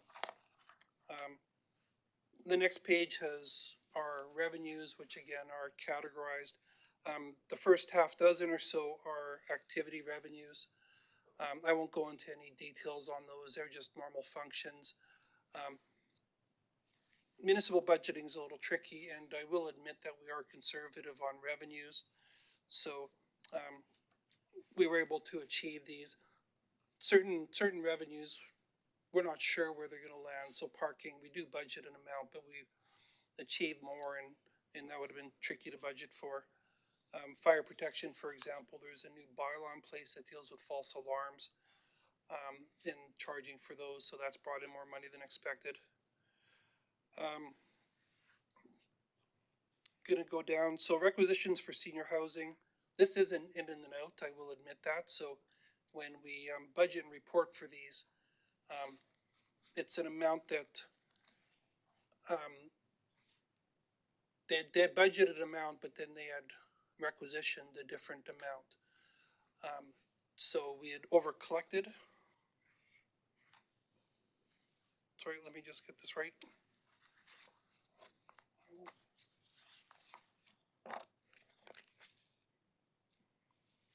We under collected. Sorry, last year.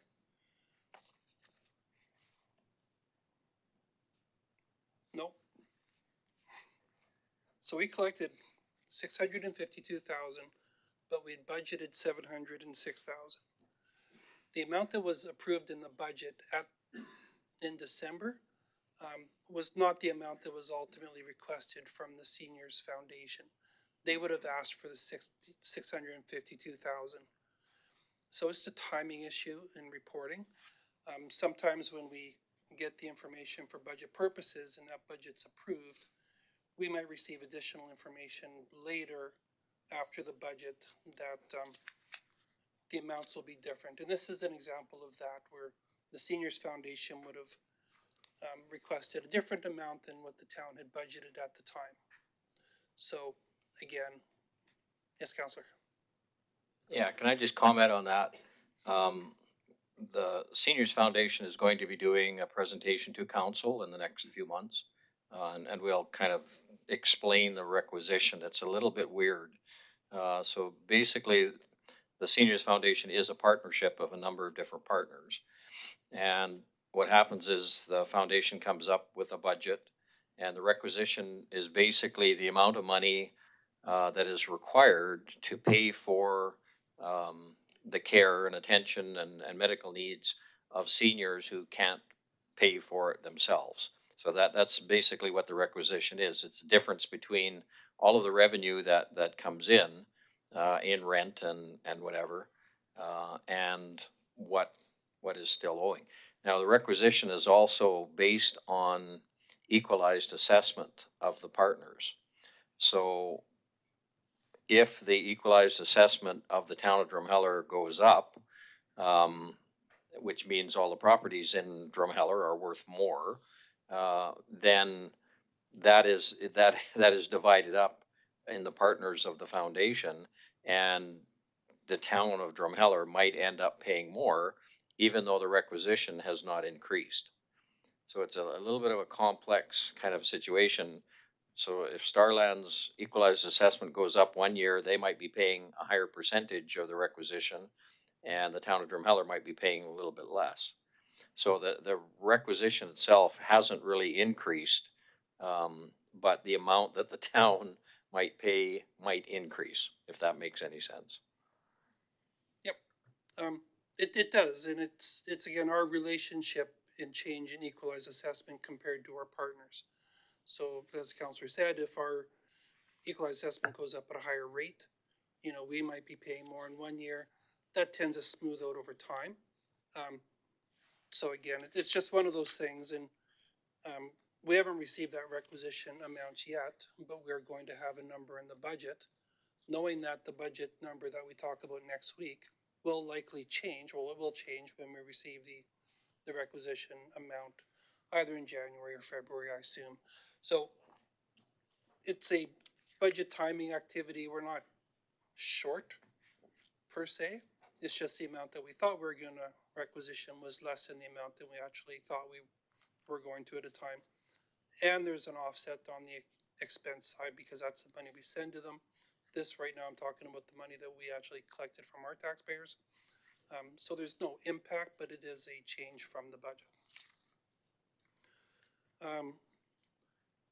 Further down on page 74, there's a line for sale of land. So these are properties that the town sells. It's significantly over budget or favorable variance of $203,600.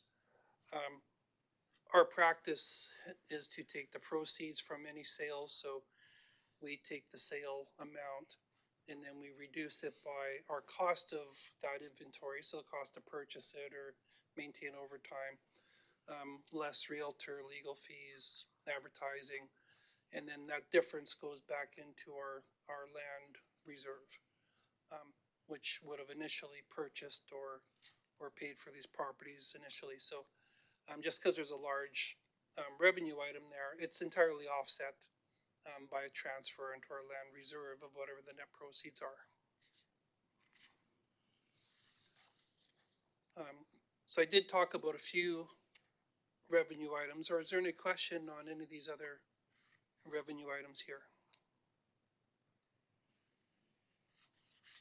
Nope. Seeing none, expenditures are projected to be a favorable variance of 70,400 on the general fund through 9 months.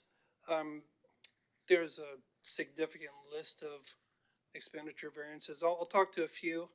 The first one are administration, salaries and benefits. I'm just going to throw a blanket statement out there. The vast majority of our variances on salaries and benefits are due to positional vacancies. So as there's staffing changes, those positions will sit vacant for 1, 2, 3 months. For example, the position I was in, moved into, that was vacant for almost 4 months. So that happens in the municipal world. It takes time to find and attract the right people and get them here. So positional or salary benefits, favorable variances are normally due to just positional vacancies. Under administration, there's a few unfavorable variances to discuss for professional and consulting fees. The first one are legal costs. They're going to be over budget by, we project, about $36,000. That's due to higher usage, but truthfully, it's also due to an insufficient budget amount. We had budgeted $50,000 for legal expenses for the organization in 2025. That's just not sufficient for the activities that we do. So that happens. Sometimes there's a budget miss. There's also a unfavorable variance of $28,000. That was for a WCB audit and review that was done. That was not budgeted for. However, I can report that the results of this did bring us lower WCB rates, and we will experience savings over the next few years because of that work. You don't see that right now, and there's no immediate offset, but our rate for the upcoming year has gone down about 16%, which is a significant savings. And that's something that will hold until our claims ratings or experience changes in the future. Good. Pardon me?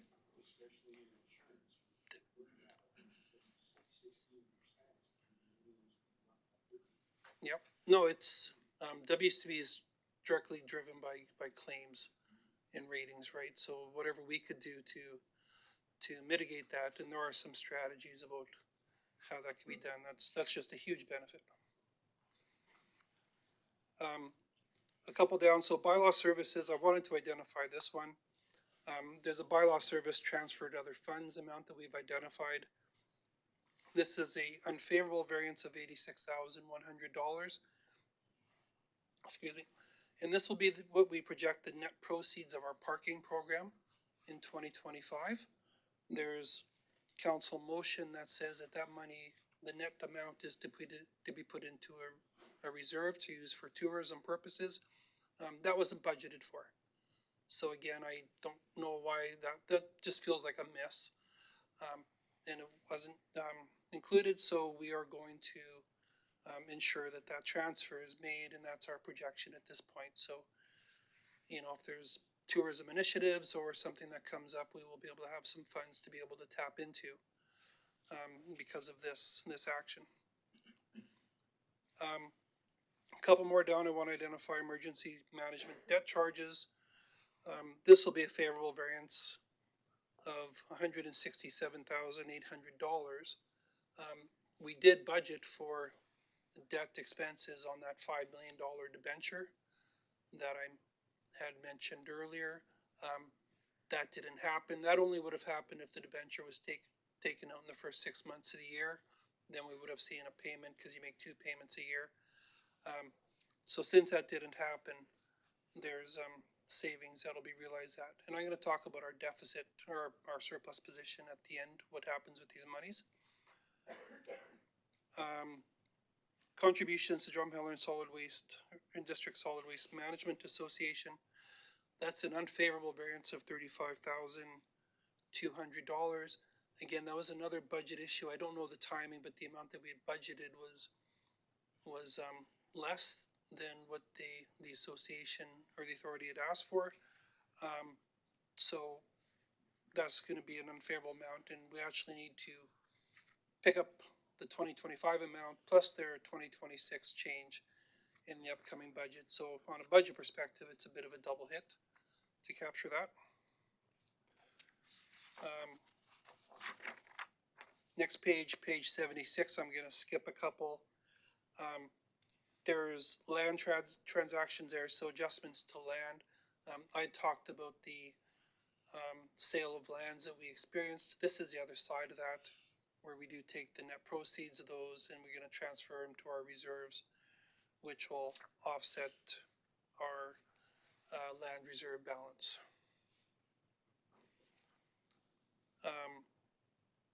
There's a couple items here for Aquaplex, and there was some on the revenue side.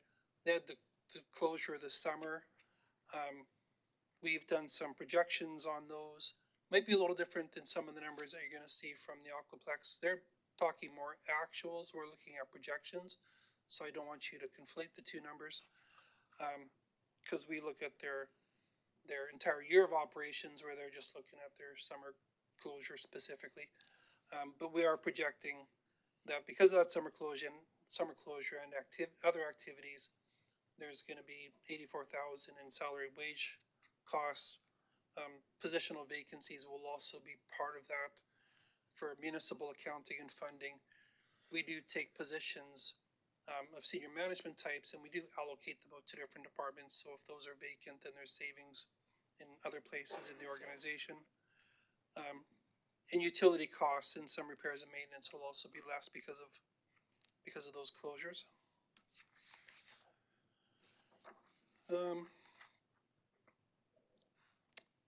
And that,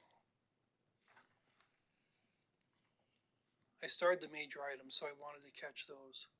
But as I said, if you do have any other questions on any of these items, I'd be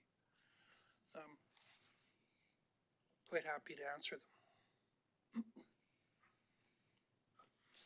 I think you got it laid out pretty common sense here. I mean, we can make them out pretty good, and it looks like we're in pretty good shape, actually. Yes. Yeah, we're in really good shape this year. There's some mitigating factors that go into that, but You know, overall, this is much better than looking at a deficit position. I'm not seeing a lot of negatives there, that's all good. No, and there isn't. Before I talk about water and sewer funds really quick, I will just say, like any surplus that we experience, our practice is we take those monies and we use them for our capital program. So our capital funding is generally done through our operations or the results of our operations. So anything that we save that's extra will go towards our capital program funding. And if it's extra after that, it goes into reserve to be used for future years, mostly again for capital funding. We're doing what we can to build capacity into our ability to do more capital work. And that's the end result of what happens with these monies. So, you know, if we have a surplus, it's not lost. It's being put aside into reserves to be brought back in for capital programs in upcoming years. Might not necessarily be rolled into the next year. You know, we stagger it out and phase it out to try to model it a little bit. Quickly, just looking at the water fund, there's a couple of revenue items here. Water sales are down within the town limits, so about an unfavorable variance of about $21,000. That's less than 1% of our expected water budget, so that's pretty good. That's several external factors that drive water sales, whether, you know, swimming pool sales and kids turning on sprinklers and stuff like that. So that's uncontrollable. So being less than 1% is actually pretty good. And then water sales outside of the town, sort of our regional neighbors or customers. That's a favorable amount of about 32,700. And again, these are projections; they're subject to change. You know, if something happens and there's, you know, there could be changes to these, but this is where we think they're going to land. I will say on the expenditure side that water treatment material and supplies, that's an unfavorable or projected to be an unfavorable variance of 121,000. That's another issue where, yes, Councillor. Yeah, just to comment on water. How close are we to full cost recovery? I know we've been trying to get that way for a number of years. My answer to this is we are achieving full cost recovery this year. So when you look at our current operations and our current capital plan, it's adequately cost recovered. So it's not affecting taxes. And I may not be answering your question right. In terms of overall cost recovery, so projecting it out and looking at future years, our water rates are not sufficient to deal with our upcoming capital needs.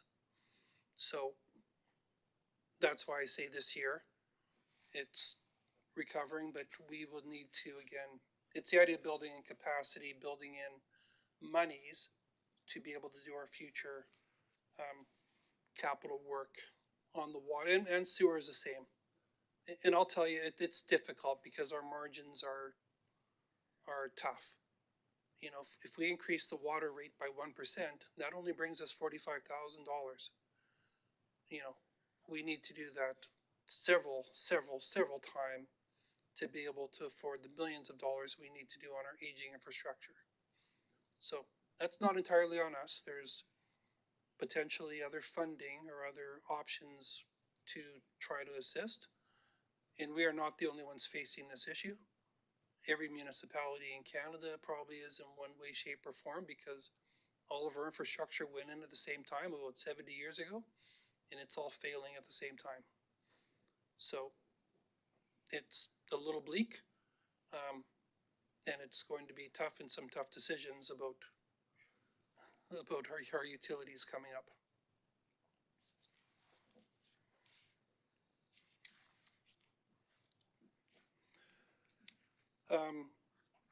So getting back to water really quick, our water treatment plant did have chemical costs, about 121,000 more than what we budgeted. This is another case. There's two factors here. First of all, costs. for chemicals and transport to those has just escalated. In the last 3 years, it's shot up. Plus, the amount there wasn't enough budget there to adequately deal with the treatment of the water. On the sewer side, revenues are actually projecting to be an unfavorable variance of $105,000. I'll be honest, I need to do a little more work to find the reasoning, but the amount we've projected that out and we're pretty comfortable that it's going to be short. As for the whys and the mechanics, that's something we're going to have addressed when we discuss the budget next week. So the water fund is looking at a small deficit or budget deficit or an unfavorable variance of 19,300 to the end of the year, again subject to change, whereas the sewer fund is looking at a small favorable variance of about 15,700 to the end of the year. So again, those two funds are pretty flat if you look at their overall budgets, because they are $4 and $3 million budgets, so they're significant too.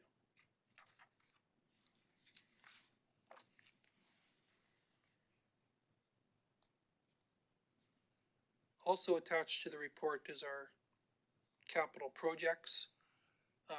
I'm not going to speak to these, but I wanted to present the information and allow council, if there's any questions. There's a couple capable directors here that are more than able to answer those or around the projects or the funding or status of them.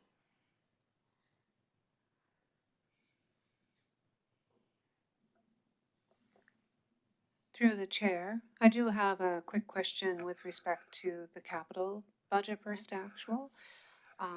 And so I noticed that there were a couple of projects.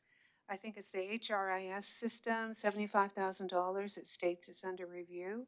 And then another one for a mounted radar replacement under review.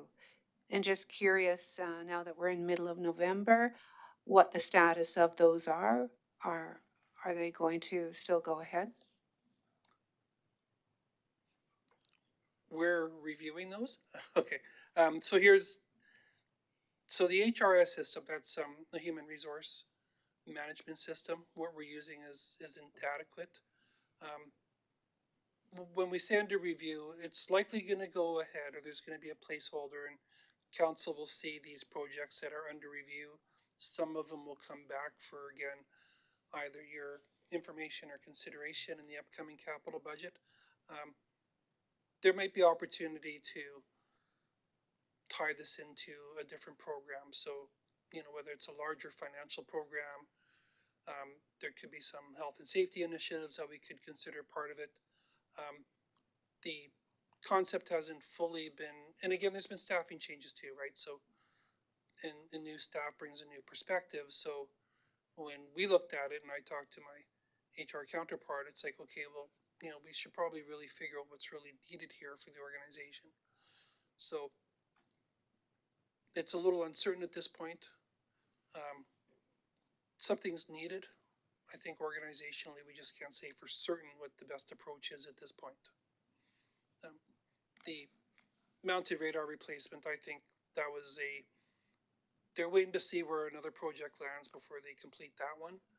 They might need to do a budget request or something for that to finish something on. And so that's just was an uncertainty when I talked to the department about that. Thank you. I appreciate this report, though. It's really helpful for budget planning. Yes. Overall, all of the numbers that you've provided are very helpful. Thank you. Thank you.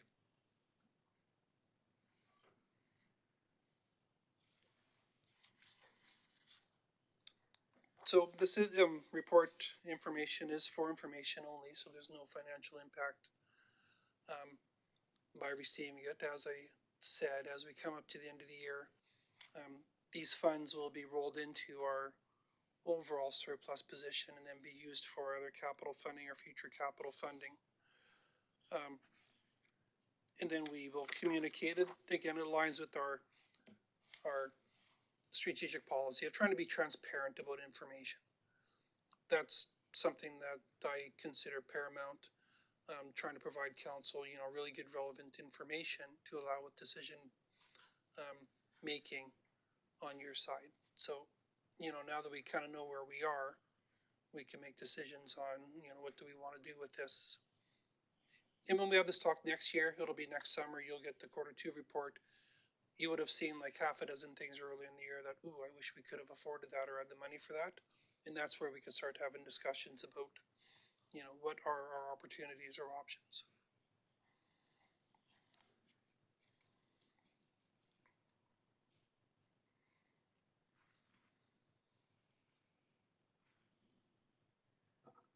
You're done there? You're done there? I'm Malcolm? done, but I Okay. could go on. Oh. I really enjoy this. Oh, I know. You did a good job. You can see you enjoy your work. All right, thank you, Mr. Town. Can I have a motion, please? Mr. Hardy? Councilor Hardy? I'll move that council accepts as information the 2025 third quarter report from corporate services as presented. Thank you. Can I have a seconder? Councilor McNeil, sorry. Any questions from council? No? Nothing else? Nobody else? All right. We gonna, all in favor? Okay, carried. All right. Would you like to take a break and go Yeah. to recess for? Want to take a little break here? Okay, all right, all right. We'll go into recess. Okay. We need a motion to do that. Somebody give us a motion to take a break here. Councilor McNeil, okay. I will move that council goes into recess for 15 minutes. Seconder. Okay, all in favor? Okay. Patrick. Mr. Kalafa? Yes. Okay, all right, we're good. Bye. Carried. Yep.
Okay, so we're back. It's 7:04, and we get on to 7.4.1, 2025 Q3 report, recreation and community services.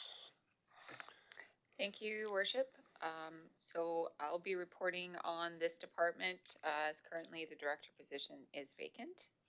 So the Recreation and Community Services third quarter report includes highlights from two key departments. It's our Recreation Department and our Family and Community Services Support Services, or FCSS departments, as well as a little bit of highlighting on our grant programs and other community services. Jumping right into it.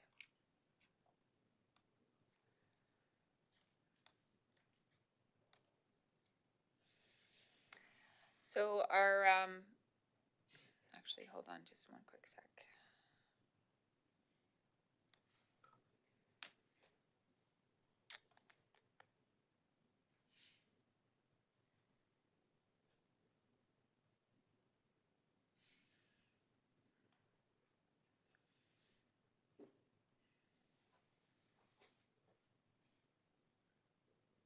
My apologies.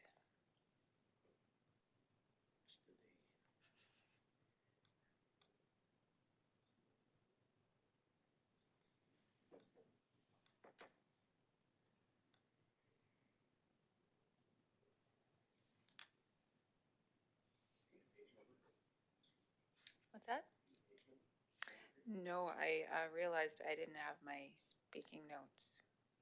So I need to actually open the PowerPoint presentation. They are embedded.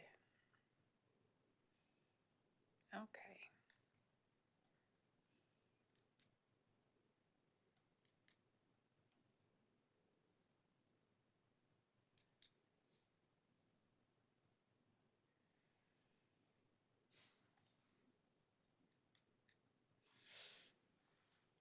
Okay, so our third quarter report covers the activities and outcomes that occurred from July to September 2025 from these department areas. So starting us off is our recreation department. So our first slide here shows our quarterly report financials, which is compared quarter 3 2024 versus quarter 3 2025. So there you'll see that we had a slight decrease in our staffing and benefits costs, most likely due to our fill-in of our manager in recreation, our interim position currently. As well, our utilities were a little bit lower than in previous years, which was noted. On our revenue side, we've seen a slight increase, and mostly this is focused in our drop-ins and memberships areas. Our reservations were in high demand this year with some of the larger events as far as our BCF event space, and our weekends were jammed full with weddings and conferences. So overall, you'll see quite an increase in our attendance numbers and almost about 90,000 in our revenues year to date compared to last year. On the Aquaplex side, you'll notice a little bit of the opposite. A big part of this is due to the fact that we only had one pool open this summer instead of two. So you'll note that our staffing costs went down significantly. Our utility costs went down about 14,000. And overall, we have a decrease compared to last year in our expenses side of about just over 70,000. On the revenue side, though, you do see a decrease there as well. Overall, it's about a $30,000 increase quarter to quarter comparison. And our year-to-date total, though, over the course of the entire year is running pretty comparable to 2024. Our attendance numbers are down a little bit, as well as Again, even the swimming lessons, there was normally 2 sets of lessons going on, one inside and outside pool, and this year it was only in the outside. As well, there was a little bit, our weather this year was a bit wetter than in most years, so that definitely plays into this as well.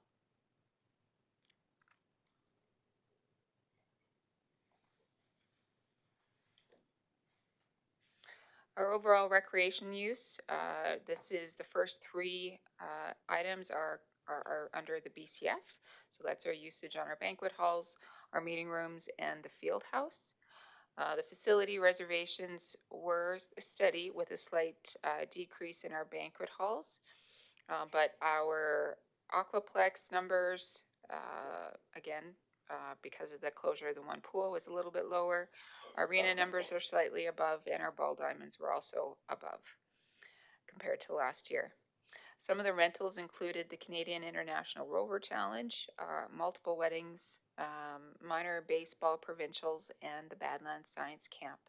The arena ice was also ready to go as of August 18th this year.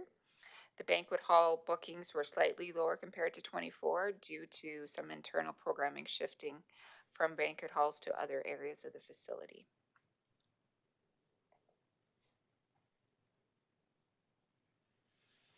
Just a quick snapshot of all of our memberships for this quarter. About approximately 10,300 were sold across all of our facilities. So we have Aquaplex specific ones as well as BCF specific ones, and then the ones that combine the two together. So that shows us just a snapshot of the use, the purchases in those 3 categories. We also do have we break that down even farther, depending on the type of membership people are looking for. We do have preschools, youth, adult, and senior, as well as a family membership. All memberships are a monthly subscription, and they do require 30 days notification to cancel.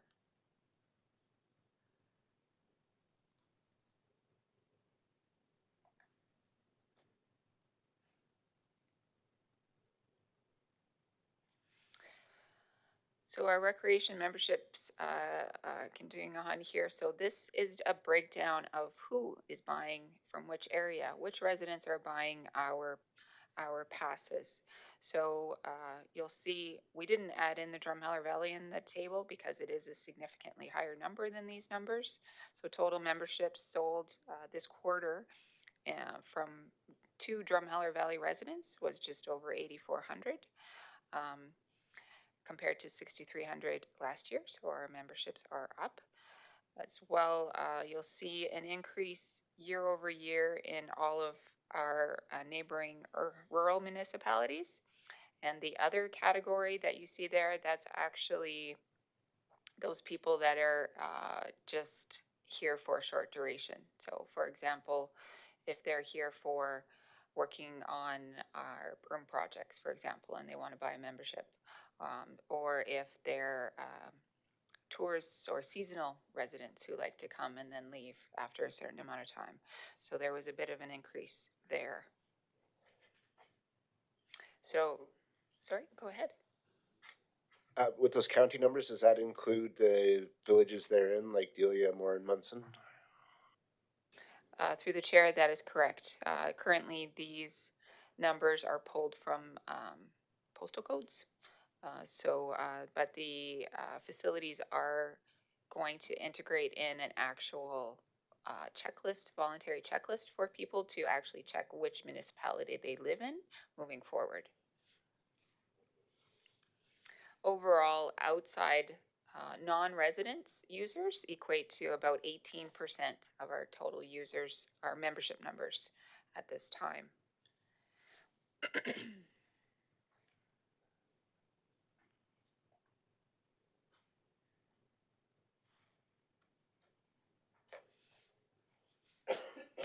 Switching gears to our community services areas.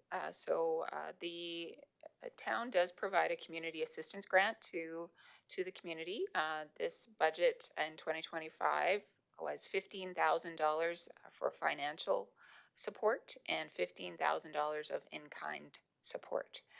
So our 15,000 financial support budget has been fully allocated, and some of the successful applicants are listed there on the slide.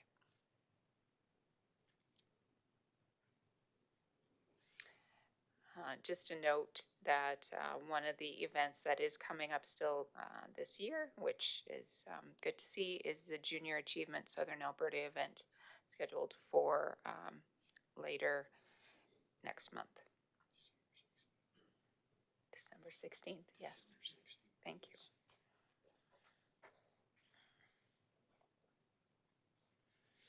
On the in-kind side of this grant program, there's still budget remaining. We have about 66% of that budget allocated. Oh, and my apologies.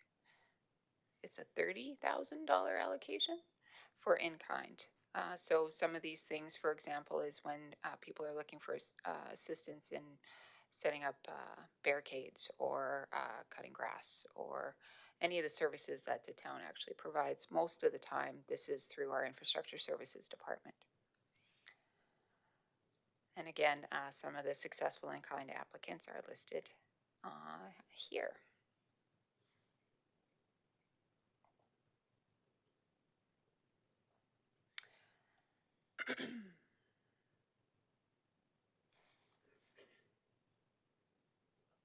Special event permits. So any of the community groups that wish to hold a special event in the town, within the town boundaries, are required to apply for a special event permit. So in this quarter, specifically, we've seen 9 of those applications being submitted to, and just for clarity, this is the timing, these stats are when the application was received. So it doesn't mean that this was the number of events that were held in the quarter, it's the number of applications that were received. So year-to-date submissions is a little bit less than compared to last year, but we'll see how this last month here progresses. And again, these numbers are only up to September 30th of this year. Some of the special events highlights for the permits that were taken out was for the Canada Day Parade, the Drumheller Art Walk in the Park, and the Napier Theatre's Jurassic World Rebirth, which was an awesome movie. Sorry. I'm a little biased.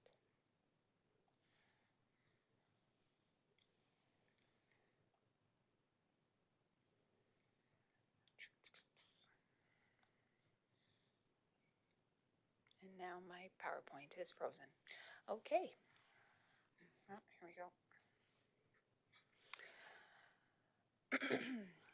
So some of the organized community events that the town participated in or headed up was our Canada Day celebrations.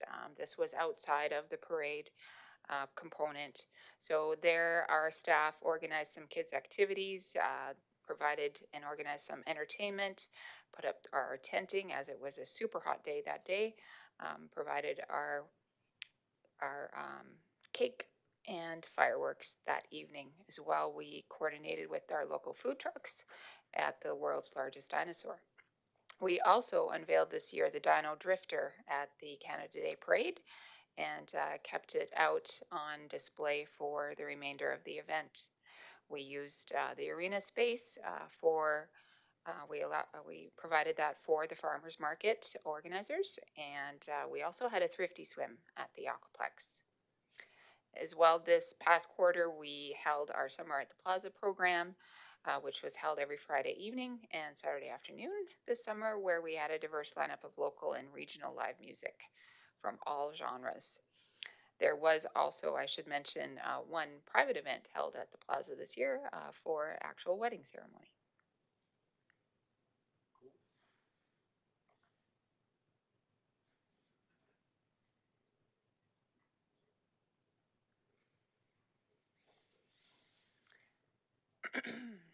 And just some highlights from our Parks and Recreation programs this year from this quarter. So we had a very active Camp BCF program, which seen an increase in numbers up to 182 youth actually.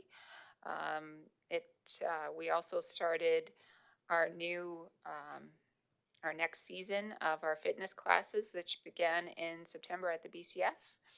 We also held some swimming lessons and leadership courses during the summer at the Aquaplex, specifically in the outdoor pool. One of the new events was launched in August called our Night Teen Swim. There is a second option, our event scheduled for actually on November 21st, which is this weekend. Obviously, this one will be in the indoor pool, not the outdoor pool. And there we'll see, obviously, swimming, but we provide pizzas and facilitate some games for the youth. And it is a late night event. It goes till 11 o'clock. So we're hoping to get out the teenage group instead of the younger demographic.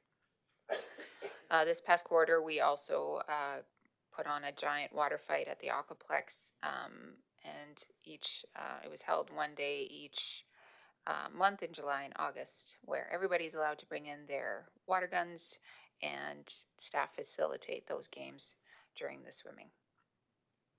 We also did a bit of coordination with Drowning Prevention Week, which was held July 20th to 26th, which also coordinated a bit with the leadership courses, I understand, that ran at the same time.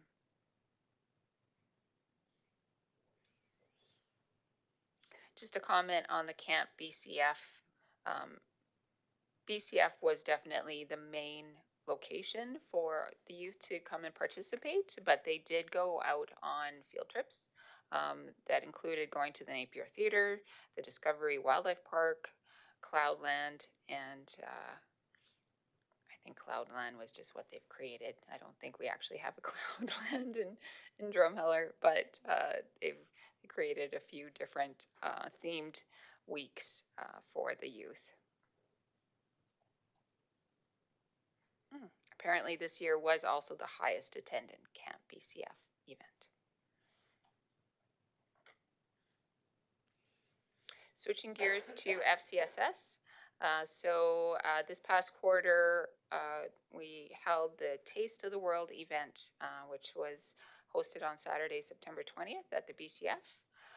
This was an event that seen about 300 attendees and 11 cultural food vendors in one spot, where we celebrated the diversity and inclusion and just community spirit of our multiple different cultures and resident user groups. So some of the funds that were raised, there was about $800 raised that was allocated to our Drum Life membership program.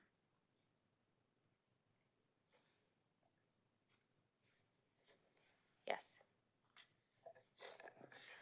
Through the chair. Yeah, that was a great event. I attended with my family, and I was just really surprised at the cost of putting on the event, and I'm not familiar with what things cost yet, as I'm a very new counselor, and I was wondering if I might be able to get a breakdown of that just to better see and understand where those funds were allocated.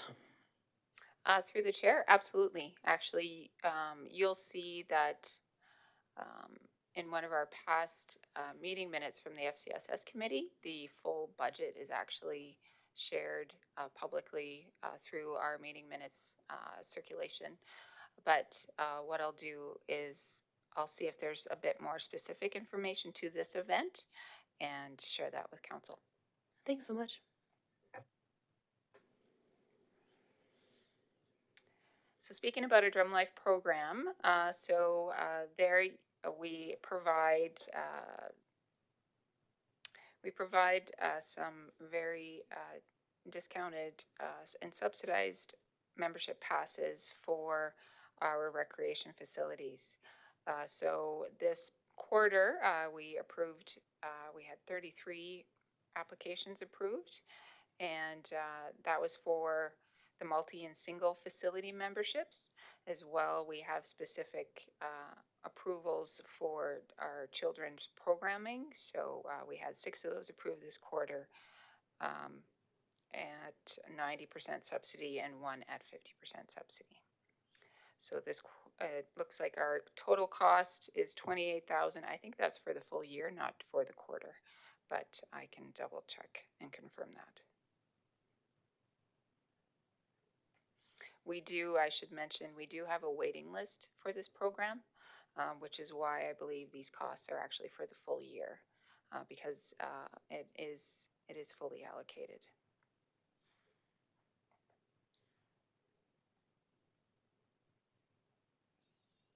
Switching gears to our seniors programs.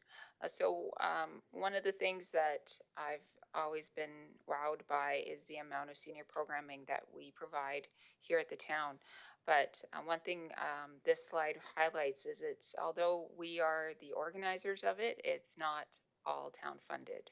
So we are only available we can only provide these programs because of the additional funding that we also get from two significant contributions, one mainly being the Healthy Aging Grant, as well as our United Way grant. So the main senior programs that we have going on this past quarter were highlighted there. So the Home Supports Program, and so on and so forth. The ones that were highlighted with an asterisk, specifically the Seniors Week Breakfast and the Rotary Christmas Dinner, those two we just highlighted separate, just to comment that we support those events, but they aren't organized by our staff. So our staff just help with those two events. So just some highlights from these specific programs. So our Hot Meals program is shared. It's funded through the United Way grant as well as the Healthy Aging grant. Our usage this past quarter, we had 45 participants, which equates to the cost of it running is about $3,800 per month. So we expended just under $10,000 this past quarter. So the United Way grant, I understand, has been provided to us over a 3-year duration, whereas the Healthy Aging grant we're going on, we've been approved for a 5-year grant, which started in 2023. So we still have a couple of years available on that grant. Should also mention that the United Way grant also includes services to Starland County. So we try to ensure that we do not just events within the town, but recognizing our rural users as well.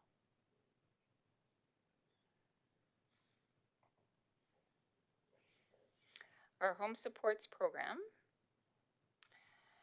So this is a wonderful program. It really focuses on how we can help, the little things we can do to keep seniors in their homes as long as they can, and to feel safe in their own spaces. So some of these small but meaningful things are grass cutting services and snow removal, housekeeping, grocery shopping, frozen meals, dementia day program, which is just a support program for those caregivers, and social events for prevention of isolation, feelings of isolation.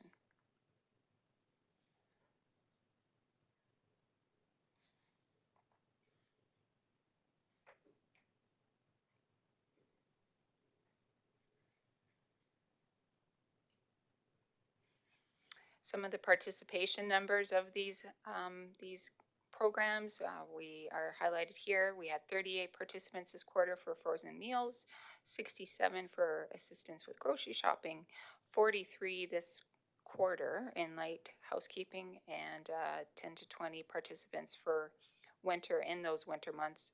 Obviously not this past quarter, but that's on average what we see.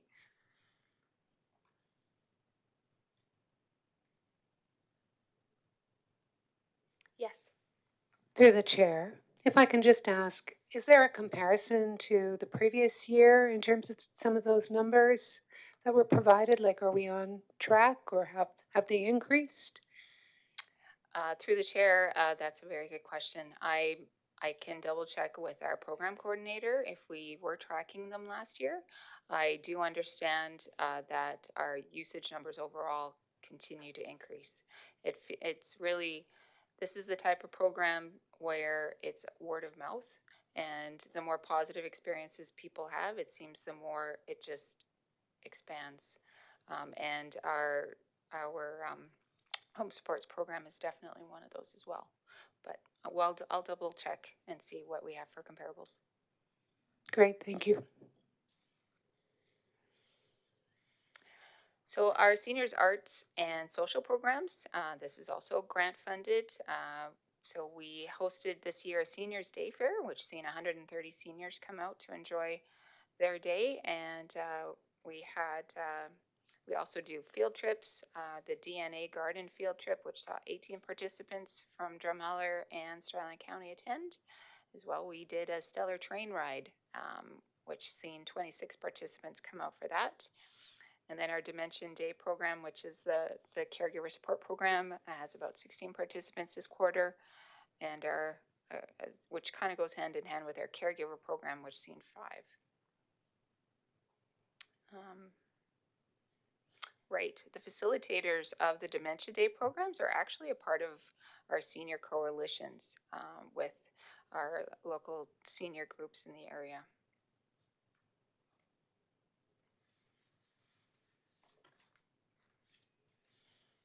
So some other things that are not grant funded, these are things that we provide through our own services areas and finances, is we do provide a monthly art class at the BCF, as well as a card making class and an art cafe.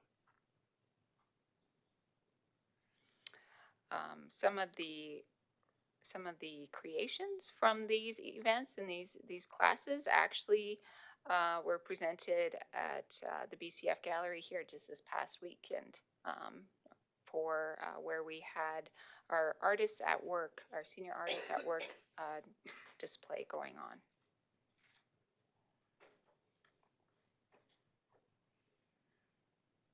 And this is just some more of our highlighted highlights on our senior support programs. Napier Theater is always a big supporter. We have a seniors movie night that occurs every third Tuesday of the month.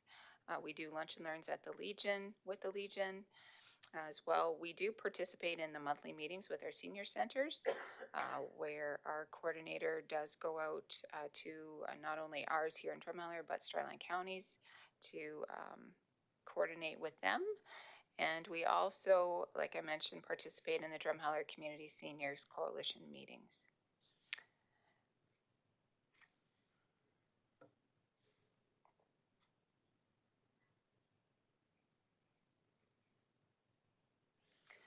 One thing that isn't necessarily a program but does tend to get a lot of activity is the town is really the hub of referrals for a lot of people. New people coming into town, or people just looking for a service, they normally call us to find out where can I go or what's available. So the senior programs is definitely one of those things that we get a significant amount of phone calls for and just reach outs for assistance.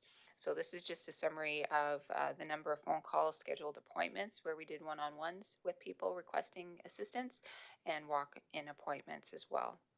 So again, our seniors program coordinator is extremely busy.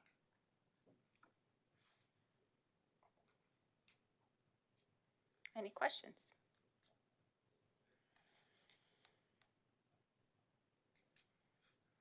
Okay, thank you. Well, then I would just ask for a motion accepting this as information.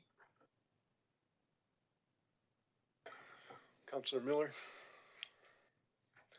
I move that council accepts as information the 2025 third quarter report from Recreation and Community Services as presented. got a seconder? Councillor Hanson. Any other questions? Any further questions? No? Okay. All in favor? Okay. Carried. All right. Third quarter report.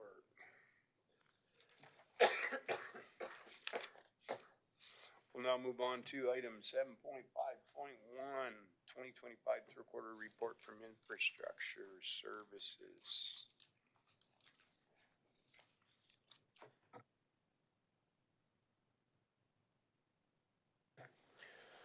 Thank you, Your Worship. Members of council, this is the third quarter report for Infrastructure Services. And I was given the power, so I get to go through this quickly. So basically we start our third quarter report, and I'm going to tell you right now, my world is statistical. You're going to get stats, and more stats. Not much of the fluffy stuff comes from my world. It's all about reporting on numbers and what we do. So this is our C-Click Fix reporting. So this is the application we use to interact with the community in regards to issues, concerns, anything related outside of our normal operational realm, I guess I would say. As you can see, we get a fair amount of different types of requests coming in from the public. What we try to do is categorize them within particular avenues in which we can respond to. There is the Z other category that you'll see at the bottom of this. That is turned into the catch-all of everything. So we are struggling with the Z all or Z other. So this is one of these things that we are looking to revamp in 2026 and look at our policies in regards to C-Click Fix and how C-Click Fix is being used and reported on. We do use C-Click Fix to actually push notifications as well. So we use this to engage the community, not only hear from the community, but actually push information to the community. So we did use it a total of 4 times in this quarter. Generally trying to engage the community in regards to community cleanup or issues with garbage collection or concerns with snow and ice. We have we have about 600 users, so those 600 users would be provided this information at the time in which we release it. Here's some diving a little bit deeper into the types of response or types of concerns we receive, how we're responding to it. We've seen it's fairly flat across 23, 20, or 25, 24. Where you're going to start to see our reductions is actually in responding to calls and our time to get those complaints resolved. So again, just showing some of the trending coming out of C-Click Fix.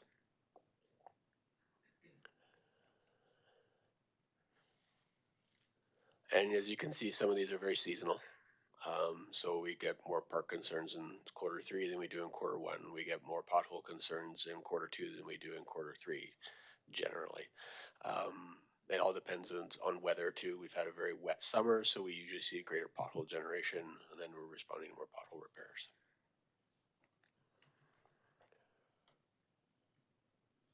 Sidewalk issues is generally snow and ice, is what we get the most amount of concerns with. So again, you'll see a lot in Q1 where we see a large amount of freeze thaw due to temperature variations within the year. And then again, our vegetation control is when things start to grow. You'll notice that Q2 and Q3 of 2025 was fairly high. That was due to the fact we had a very wet spring, a very wet summer, and we didn't have the resources to tackle this as fast as the public would have liked us to. You'll see a reduction in water and sewer quality concerns. We did go out in Q2 and in Q3 and do a massive amount of flushing in our water distribution system as well as our sanitary sewer system. So you'll see that reduction. We can't flush in the winter because we'll cause roads to ice over, etc. So usually what happens is our demands go down in the winter due to irrigation, etc. So you may see more water quality concerns and water quality order concerns.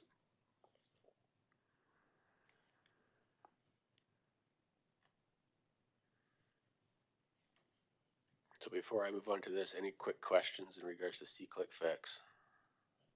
Councillor Zarisky. What would be a concern for the residential garbage collection? Like what would be something? It would be missed pickup. So sometimes we get phone calls for missed pickups. So that would be categorized within that. So if they're doing curbside collection and they miss one of the garbage cans sitting on the side of the road accidentally, or he did a quick truck transfer at that time and missed one of those things, we get phone calls in regards to that, and that would be cataloged. So here's some of our last word, KPIs. So these are our days to acknowledge. You'll see a massive reduction from 2024 to 2025 across all quarters. We are trying our best to engage these concerns as fast as we can. Sometimes there are phenomenal lag times in regards to dealing with some of these because they're not just quick operational issues, they're capital responses. So what we're trying to do is inform those C-ClickFix users that this is not you're going to see it completed in 4 to 5 days, you're going to see this completed in 4 to 5 years. So again, our days to close have reduced drastically over 2024 to 2025, and that's because we're trying to communicate more with our C-ClickFix users instead of just letting them sit in purgatory until something's resolved. So this doesn't generally mean that these issues were fixed in the real world, but they were identified and information was sent to the person who entered the C-ClickFix. So for instance, when you see gravel road surfaces or paved surfaces, some of these may be, I want my street repaved. That then falls into the capital program. We then inform the property owner that yes, you are included in the capital program for 2030. They're usually not happy about it, but then we resolve the C-ClickFix. It just doesn't sit there waiting to be addressed. Yes, Your Worship. Do your,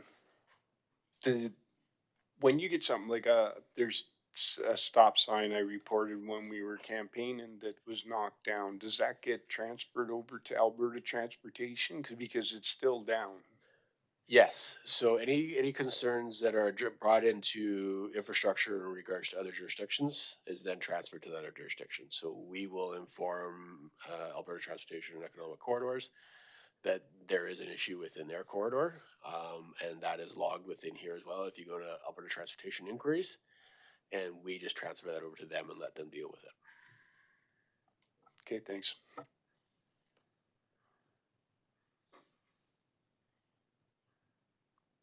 Any questions? Am I going too fast? I can go faster.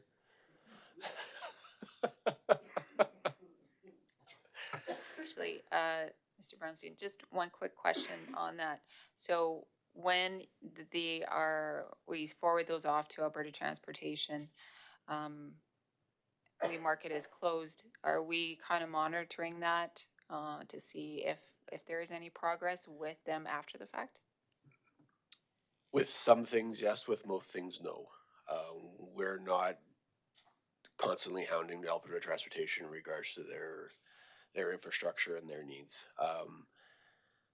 If it's something of substantial importance, for instance, a stop sign down and still hasn't been done, then yes, we will follow up. But generally, we transfer off to Alberta Transportation. It's in their hands. It's no longer a town concern. If we're having to now engage Alberta Transportation and holding them accountable for their own works, that's another level of service conversation.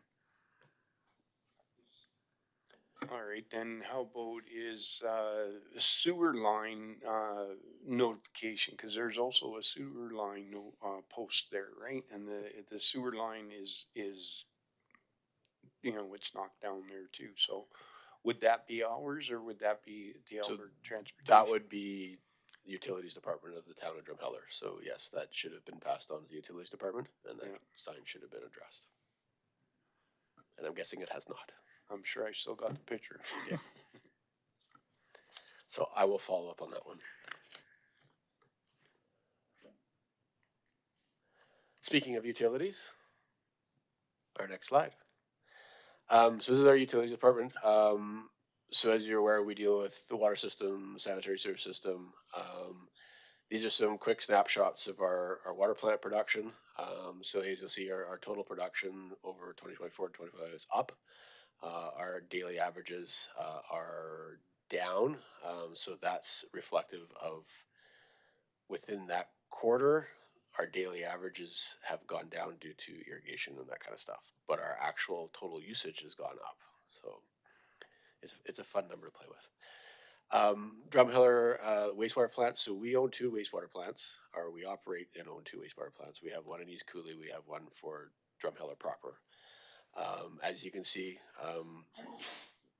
Totals for 2024, 2025 is down, as well as for East Cooley totals are down for 2025.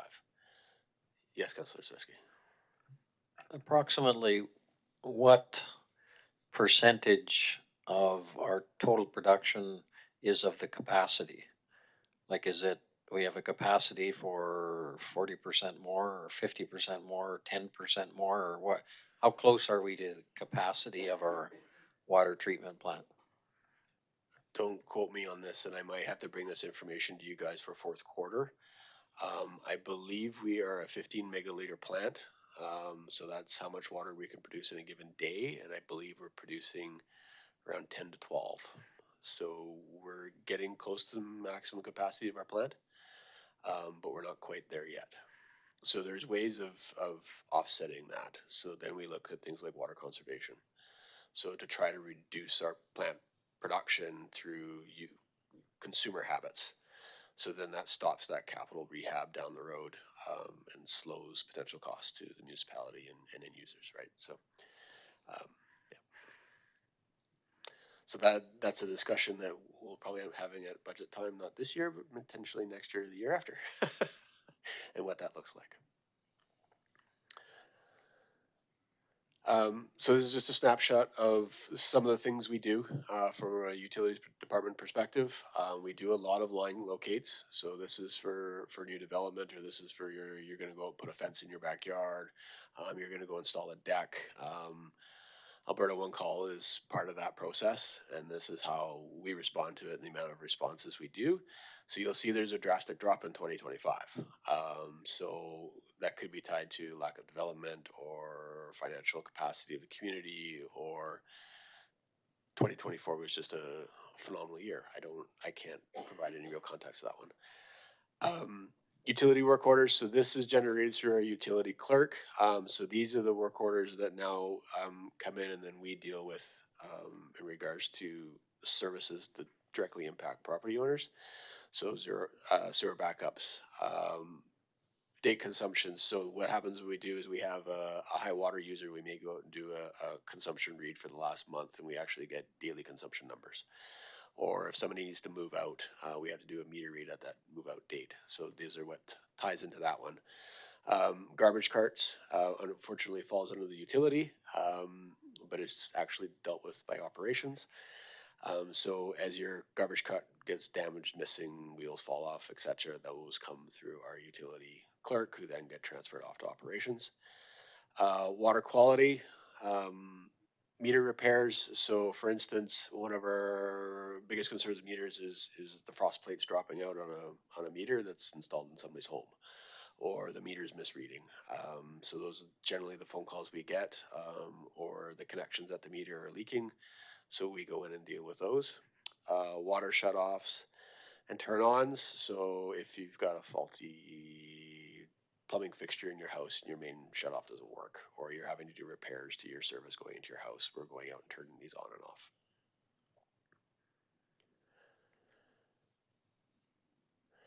Just to demonstrate some of the work we do. So you got a hydrant connection, you got some hydrant flushing going on, and some line service repairs. So to date, we've flushed 178 of our 215 hydrants. Contractors completed some high pressure sewer flushing. So we do this on an annual basis. We do a quarter of the community every year, and we go through and flush our entire sanitary sewer system. We've done some culvert replacements. We've taken down the Newcastle Beach A-frame. The reason why this is falling under utilities is because this is the underground crew dealing with this. Dug out the outfall, the wastewater treatment plant. So that is actually the East Cooley wastewater treatment plant. We had some concerns with how that was being done. We've done a couple of sewer camera jobs. So that's residential camera jobs. We've gone in and somebody's having a backup.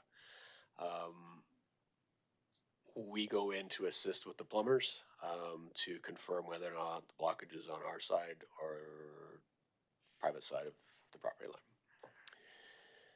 And we did some repairs to a curb stop in Midland due to contractor damage. Facilities. here's some quick stats on facilities. So this is all town facilities. So this would be the BCF, the Aquaplex, the arena, this building, the yard, the water plant, the wastewater plant, all our sanitary pump stations. So this is encompassing of everything we own that's above grade.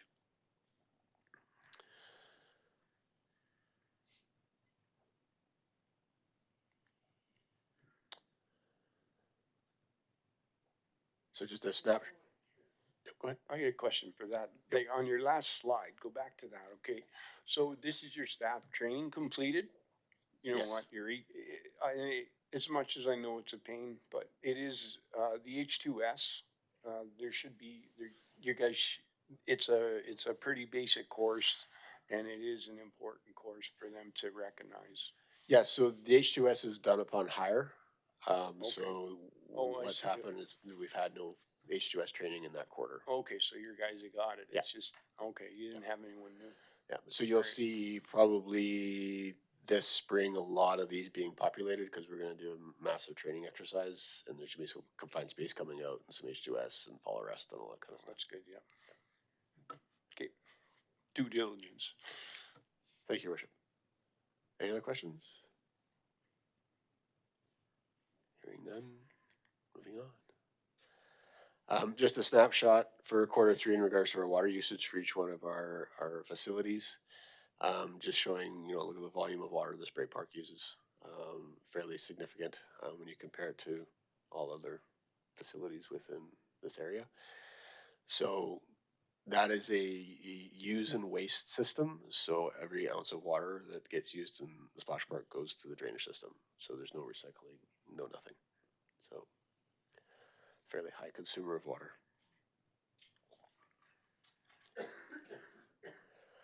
Operations. So our operations department deals with, well, Mike knows, everything to do with parks, roads, streets, sidewalks, trails, trees. So it's a very large department when it comes to operational needs. So here's some of the stats. They also deal with our fleet. So here's some of the stats on our fleet in regards to the amount of time and costs we are putting into our fleet. Some of our pothole repair numbers. Again, we deal with signage, so any regulatory signs that go down or informational signs, we deal with them. We sweep, of course, we sweep the roads, so we've done 10 kilometers of road sweeping in third quarter. You'll see that second quarter is the highest sweeping number because that's after snow, and we have to get rid of all the salts and sands on the road. Generally third quarter and a little bit of fourth quarter, we're getting into alleyways and gravel roads to get them tuned up before winter.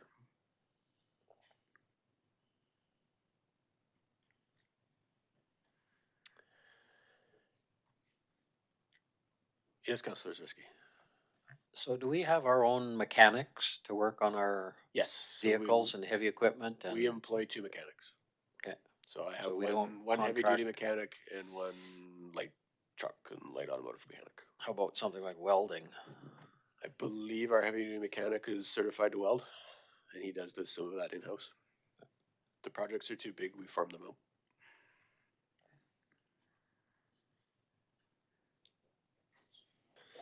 Just with the alleyway gravel and roads graded, do we have a program for that, or do we just do that as needed? Complaint driven, or? Currently, it's probably more complaint based than anything else. We are trying to move towards an actual gravel road program in regards to our grading and trying to do either neighborhoods in a given year or a certain amount of kilometers in a given year. The problem is we are behind in regards to our gravel road or gravel alley maintenance. The conditions they've been left in over the years have left them all high. We've got to go in and cut them down immensely to get the grade back, which is causing us to slow right down. The other struggle is the equipment we own is too large to be doing alleyways. So you're trying to get I'd say probably a 30-foot grader blade down a 10-foot gravel alley. So it proves difficult. So this will be something that will be coming to to council over time is looking at right-sizing some of our fleet in order to address some of these shortfalls.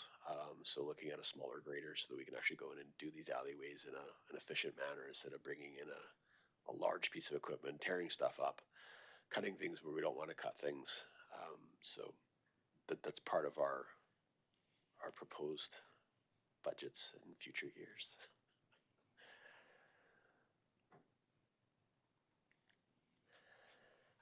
So we do dust control, so dust abatement on all our most of our gravel surfaces. That takes approximately 16 hours every year. That is 100% contracted out. We do not do those services in house. We also had we're not 100% sure what's causing it, but we believe it is an old sanitary pump station in APL Park, which is Rotary Park, that is continually taking our backfill and washing it away. Without us doing a major excavation in Rotary to discover what's going on, we've just continued to throw a rock at the problem and hopefully one day put money in some budget to get something done. We continue to do irrigation repairs both in Riverside Park and the south entrance. South entrance will be coming, I believe, in a couple of years for a complete revamp in regards to the irrigation system. Riverside Park is aging out as well, so these are all these capital items that will be coming up as time progresses in these conversations with council. Irrigation blowouts, we spend 20 hours every year going around blowing out all our irrigation so it doesn't freeze. Tree trimming, we have a very limited tree trimming program, and I mean very limited tree trimming program. There's still need for a complete tree inventory. We need to understand our canopy. So this will be the type of information, again, coming to council during budget deliberations to have conversations on, okay, I need to do a complete tree inventory and there's costs associated with that so that we can start to develop a tree program. Yes, Councillor Hanson. Just take a step back with the irrigation there. A lot of our irrigation is on solar, and I've been fortunate enough to deal with the batteries and stuff like that there's a lot of issues with. Okay. Would it be feasible to go back to regular power instead of solar power? Because it seems like the solar end of it, it just keeps expanding the cost with batteries and timers and that are used on it. Sorry, through the chair to take outside, definitely something we can look into. My ultimate goal with the irrigation system is to centralize it. So similar approach to our water and sewer systems, where our irrigation is being controlled centrally. So we're using weather data, we're using everything else to control our irrigation system. So again, this comes back to that water conservation conversation, is that we're not wasting water. It's an expensive adventure, but it does have dividends in the long run. But again, those budget conversations, because again, everything has to be financially viable and feasible to move forward with. But definitely something we can look at. Generally, controllers are battery operated, so I'm not 100% sure on how we would go about doing them.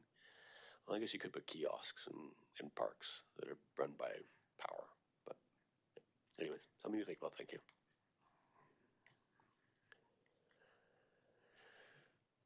Some major projects that we've been working on. So the cold storage building, as of this report, was underway. As of to date, is complete. We've completed the Twin Hills dry pond cleaning. So those are our major sedimentation ponds in the hillsides. This keeps all that sediment and debris out of our storm systems, out of our ditches, and helps actually pull back some of the storm surge that we get during major rain events. Community cleanup was complete. So this is a service we provide the community. We go around and we collect, I wouldn't say everything and anything, but there is a very limited amount of material that we will collect from property owners. We completed the installation of the memorial for Councillor Hanson Zacharak. That is at Riverside Park. Upcoming things that we'll be seeing in Q4, which are complete now, but we'll demonstrate it in Q4, is the Rosedale pedestrian bridge. So that is the CN conversion. That is now substantially complete. We're just waiting for Modernities to pull out. And we will be continuing with our drainage ditch cleaning program. So we go out and tackle high risk ditches at this point.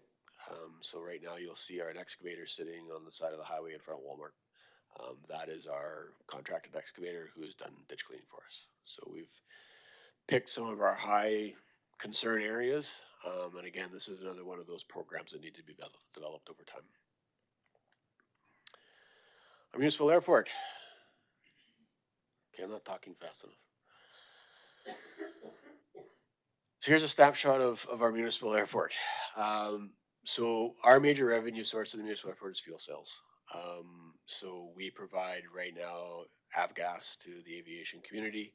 We are looking to now upgrade to avgas as well as Jet A. That'll hopefully help with our revenue streams. But as you can see, our revenues are pretty stable in regards to fuel sales. Weather, again, is one of those key components up at the airport. So with our wet, stormy spring, summer, we did see a loss in usage up at the airport. Yes, Councillor McNeil. Thank you. Through the chair. Just a question on the stats that you provided there. I see it's all relative to 25. Do you have any sense in terms of, overall commercial landings, what we saw, say, in 2024 in comparison? Through the chair to Councillor McNeil. So this is the trick with our quarterly reports. We haven't been keeping stats that long. I can ask our airport manager if there is anything for 2024, and we'll make sure that there's something in there for fourth quarter 2024 if we have those stats. So quarterly reports have kind of developed over the last year. So a lot of the stats you're seeing don't show that 3 to 4 year window. We're hoping to get there as time progresses, and you guys will start to see more of the trending moving forward. Okay, understood. Thank you. Municipal Energy Program. This one will be coming to council in more detail in January. This is a brief overview of it. So this was a grant-driven program. We have a municipal energy supervisor. They have a very defined scope in which they need to run to as per our grant obligations. But here's some of the information that he's been compiling to date. We are now tracking our facility energy use quarter over quarter, just showing you, where we're seeing the most amount of electricity use. And again, you'll see this change as the year progresses from electricity to gas. So we spend a lot of electricity running our water plant and running our wastewater plant. The BCF not too far behind.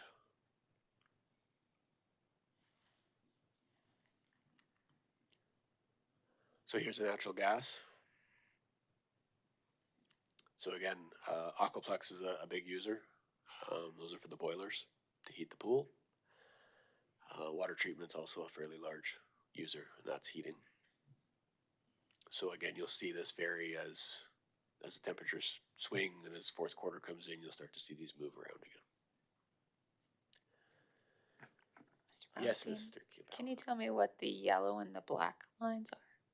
Oh, you're gonna ask for that kind of detail? I was just curious. I honestly don't know. So I'm assuming those are probably so insignificant, they're probably wastewater pump stations. Actually, I think I answered my own question. I Did you? see arena in the footnotes. Arena There we is go, yellow. and yeah, There you go. too small. It's hiding behind the, there you go. Yep. Should read my own PowerPoints. We also deal with our GIS system, which is our geographical information system. So this is the backbone of our infrastructure needs. This is where we keep all our data in regards to our water, our wastewater, our storm, our facilities, our zoning, everything to do with land management, etc., is captured in this one system. So this is a fairly large adventure and something we're learning to leverage more as time progresses. So just to give you an idea of some of the things that we've been dealing with, so some of our login information, some of our online user information. So our online users are people using this out in the field. So we're slowly increasing that number. It's taking time. This is a training program for both my management staff as well as our on the boots ground staff. They're slowly getting introduced to this. Some of the content that's been created, we did a memorial bench location review, so that we actually know where all our memorial benches are, who they are for, their current condition, and trying to populate a new policy that will be coming to council sometime in the spring. Chainsaw Wizard carving locations. So we did a whole bunch of carvings within the municipality. There is no inventory of them. So this is on my to-do list on my weekends, is walk around and actually identify all these locations and take pictures and make sure that they're properly identified. Dog park signage, we had no inventory of what actual dog park signage is out there. So this was an initiative by our bylaw enforcement team. So they are now capturing that with when they go out and do bylaw enforcement type issues. We continually update Palliser. So Palliser is our regional development provider, and we provide all our asset information to them to then provide to regional users as well as internal users as well as the public. So you can go on to Palliser's web map and actually see some of our infrastructure. And then we're doing a bunch of trail network and wayfinding map. So this is in conjunction with Rails to Trails. And it'll be, it is a work in progress, and it'll be part of a kind of a wayfinding initiative, but not true wayfinding. So we're looking at just putting a centralized map in at the main station that will allow users of Rails to Trails to see what else is out there. And just some quick stats on that we maintain 138 kilometers of roads, alleyways, and approximately 30 kilometers of trails. So this is just a snapshot of our memorial bench inventory data that's been collected to date, kind of showing, what kind of information we've been collecting, where these locations are, showing whether or not they're damaged or not damaged. So this is the power of GIS, and we're going to try to use this in a greater fashion for more of our assets.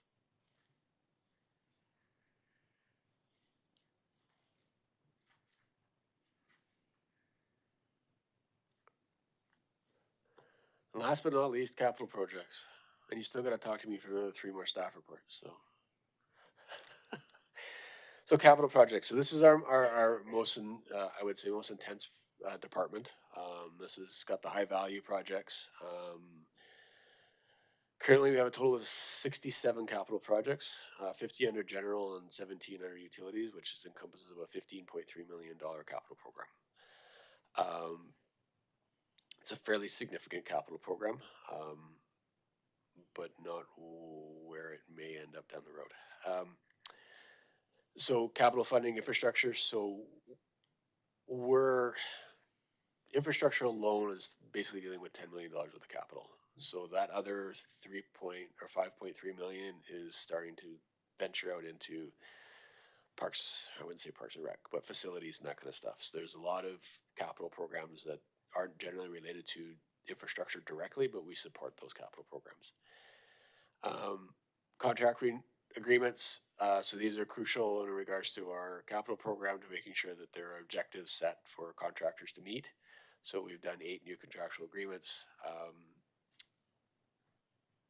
executed in Q2 and another 6 in Q3. So Q3, Q4, you'll see this wind down as we're getting into the winter season. And then Q2, you'll start to see this ramp back up. Procurement, again, you've seen actually packages go up in Q3. So this is due to some of the stuff that we've been trying to get tidy up for the end of the year. So here's a snapshot of our capital programs. This is not a complete list. These are either the high value or the high impact programs. We have progressed quite well this year, being down a capital project manager as of April of this year. So this capital program has been managed by one individual with the assistance of me. He's done a phenomenal job of keeping these on track. So most of these, again, as shown, will be completed by the end of the year. There are a couple carry forwards to 2026. Through the Yes, chair. Just a quick question. What is SIP, S-I-P? So that's our street improvement program. So that's our resurfacing program. So it's where we go in and deal with our paved roads. Great, thank you.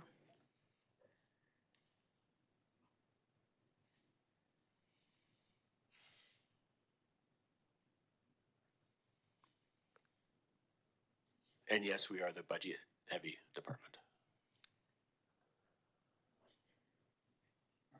So We like to spend I'm it. just looking at the water treatment UV replacement, and I heard about that. So that's a new thing regulated or required by government. Is that correct? So the UV reactors have been in our plant, I think, since inception. So that would have been a requirement of the plant when it was built.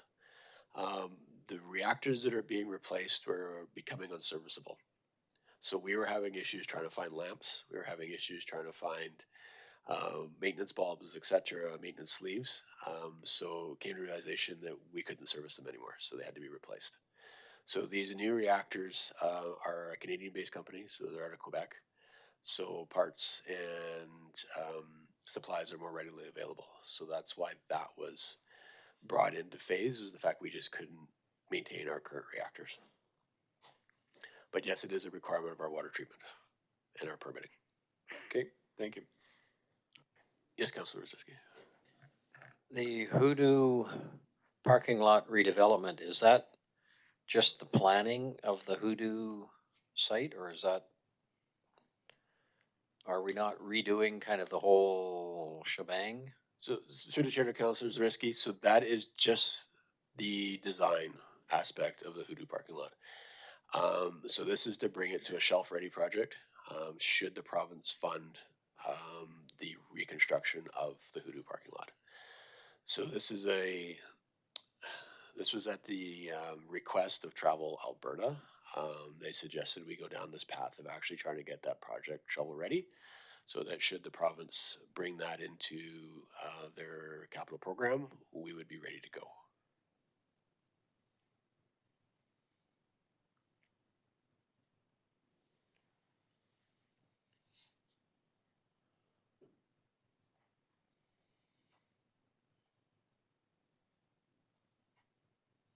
And while I'm at it, I'll give you a quick brief update on the hot tub, which is everybody's favorite topic.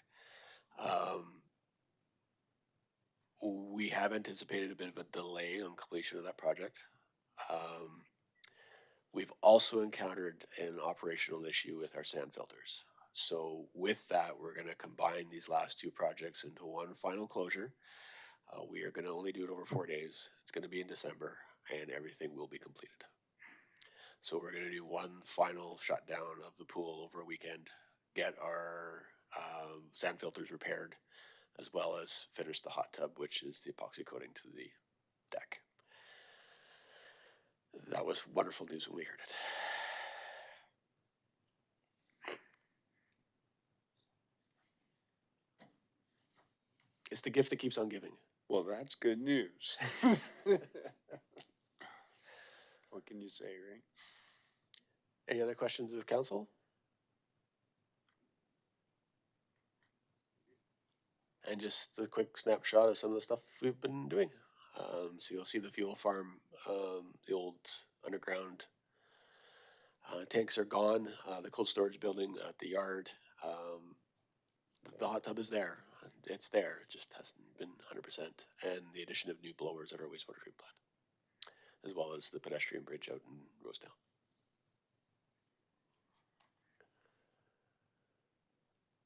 Through the chair, Councillor The Zariski. tank farm, was there any leakage? Was there any contamination? Any? Through the chair to Councillor issue Zariski, there? if there was, you guys would have heard about it already. So no, there hasn't been. So when we did bring the tanks out, we did have environmental consultant assess because there's concrete pads underneath those tanks. There was no hydrocarbons found in the soil at all, so we were good to go. And now I'm talked out.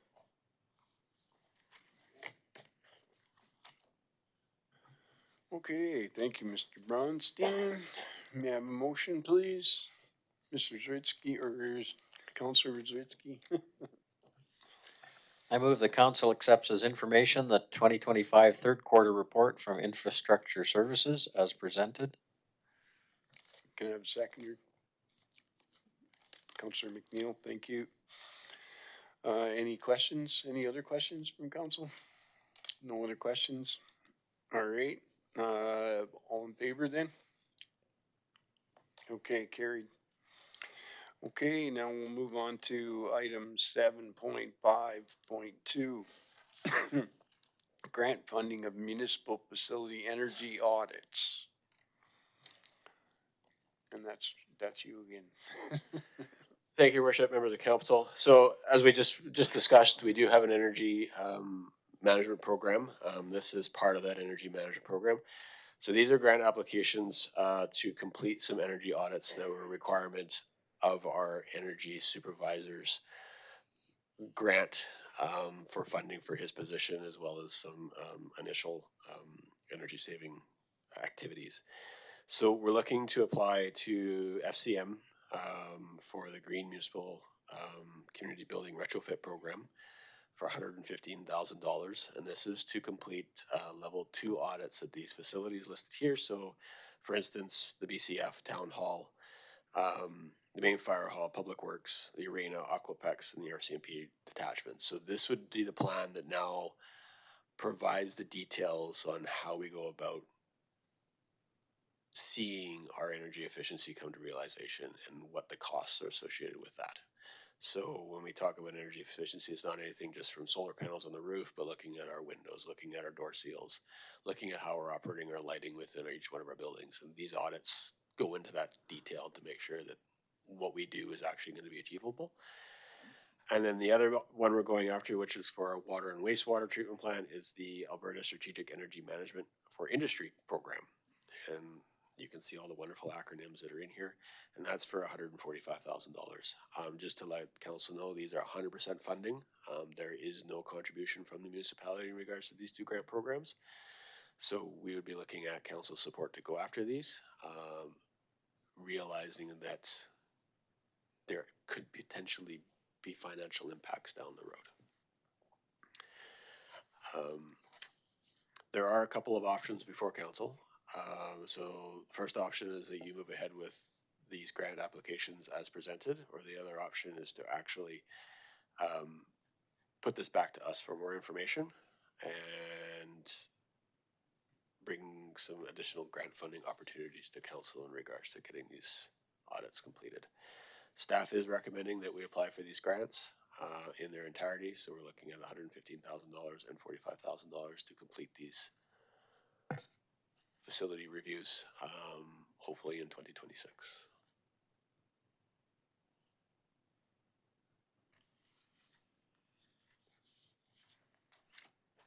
Okay, thanks, sir, Mr. Brownstein. Can I get a motion, please? Councillor McNeil. Thank you. I move that council approves the submission of the grant funding applications to the Alberta Eco Trust Retrofit Accelerator Program, the Federation of Canadian Municipalities Green Municipal Fund Community Buildings Retrofit Program, and the Emission Reductions Alberta Strategic Energy Management for Industry Program to cover the full costs of proposed energy audits on 9 municipal facilities. Thank you, Councillor McNeil. Can I have a seconder? Councillor Kalafa. Thank you. Any questions from council? Councillor Hardy? I guess once this audit is done, is there any, do you have to move forward with their suggestions after this, or?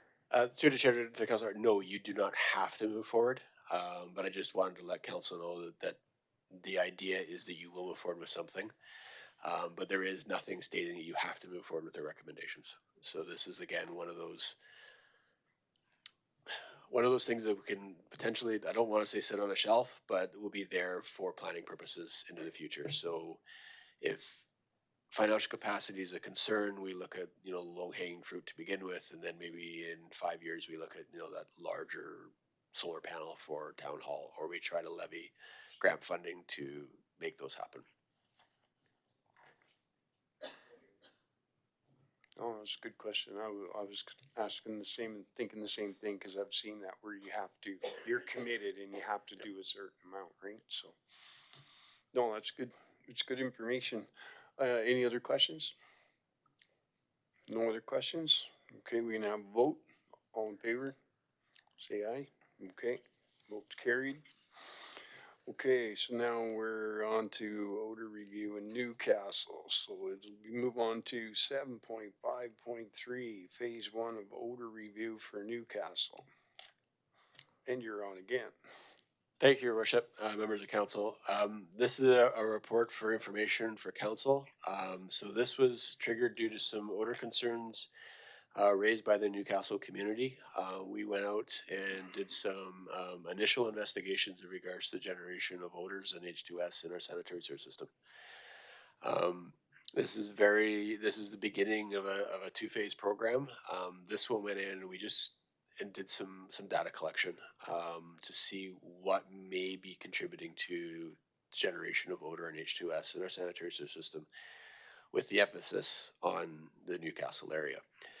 So what happened was back in 2017, the force main from Knack Mine was relocated from 14th Ave Southwest to a manhole halfway between Newcastle proper and the North Newcastle. That changed the dynamics of our system. When you move anything in a distribution system or a collection system, things change. So with that relocation, the flows within the collection system altered. And produced H2S in an area that had never seen it before. So we went in to evaluate that and what that looked like. We did see some H2S readings upwards of around the 220, 230 parts per million mark. But I have to put the caveat on this. You have to remember, this is in the manhole. This is right above the flow of sewer. So once that H2S dissipates into the atmosphere, you're probably looking at maybe half a part to a quarter of a part. That's still enough for you to smell sewer, but it's not high enough to impact quality of life or health. So this is the struggle we're having. So with this, we went out and analyzed all the manholes in the area to find out where we could be getting the contribution from, as well as the discharge into the collection system. So what we found was the highest concentrations was right at that discharge manhole, with slightly lower concentrations the next manhole down and slightly lower the next manhole down, and then it dissipated to nothing.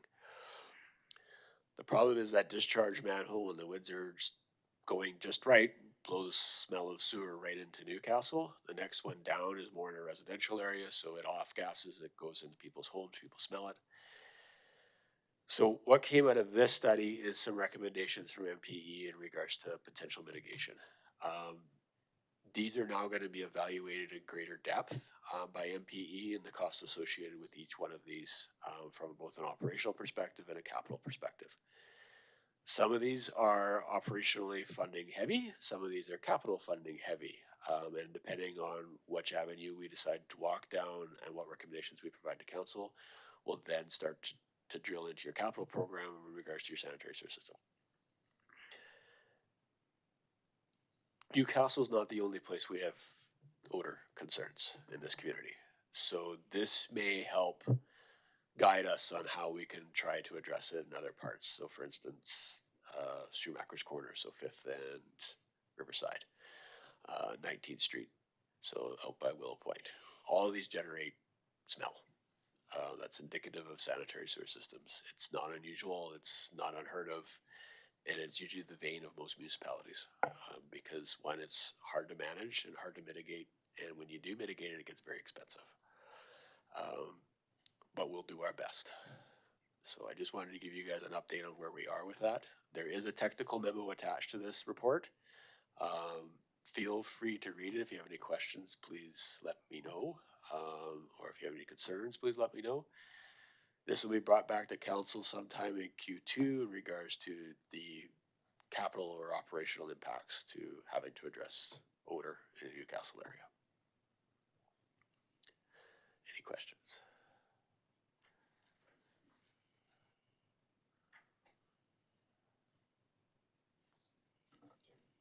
Yeah, talk about it later. No, Yeah. please. No, on just, you know, how did it change the flow so much in there? Is there some sort of is it dipping down? Did it change in that So direction? it didn't, I guess I should rephrase that. So it didn't change the flow, it changed the discharge point. So what was happening is previously it was discharging at 14th Ave Southwest, and we were getting bombarded with odor concerns. So instead of, my humble opinion, instead of dealing with the problem, they relocated the problem. So they discharged it to another manhole, hoping that it would give enough time for it.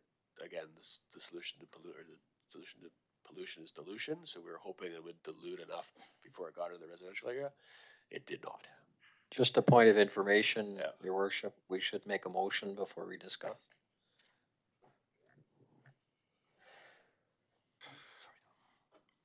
There you go. Okay, may I make a motion? Anyone make a motion? I'll make. Calafa? Councilor I Calafa. move the council accept the phase 1 odor review report Newcastle as information. Okay, can I have a seconder? Councilor Zawicki. Thank you. Any questions from council? Okay, all right. So I live in Newcastle. I've talked to a number of people there, and I guess my first concern comment is I've heard comments that it is dangerous, that this is unsafe, that, you know what I'm saying? So I guess I would ask you, from your exploration, from your studies, do we have an unsafe situation? Because if it is unsafe, then we gotta fix it. I mean, there's no doubt we have to fix it. Through the chair to Councilor Risky, I guess how do you define unsafe and unsafe to whom? So unsafe to our staff going into these manholes, yes. And we have mitigation processes to address H2S within our manholes. From a residential or resident perspective, I cannot comment on that because we have not done any air quality studies. That was not part of this program at all. We are, as a municipality, we are generally not in the business of dealing with air quality. That is Alberta Health Services realm. From what I understand, there has been one concern or one resident who has engaged Alberta Health Services. I don't know where that went and what that looked like. But if air quality is a concern, that's a provincial area. Now, if council wants to direct us to do otherwise, I have no issue with that. But I will be coming back with you guys with a cost associated with that, because it's not done cheap. Well, I guess I would reiterate, if it's an unsafe situation, we do not have a choice. We have to act. So I guess So we need to know if it's an unsafe situation. I guess through the chair to Councilor Risky, so am I being directed by council to put up air quality monitoring to determine whether this is unsafe for residential? You're presenting us with the report here, so why don't we have a look at the report and decide from there? You know, the number you said is actually, it is a very high number, but I mean, that's not something that is a normal spot for anybody to be in, so.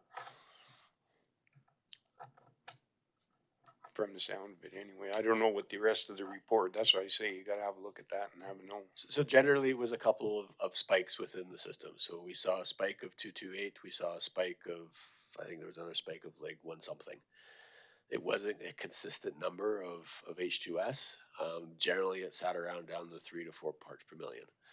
So there was spikes. We can't measure those spikes until we've done the full analysis that MP is going to do for us and what that looks like.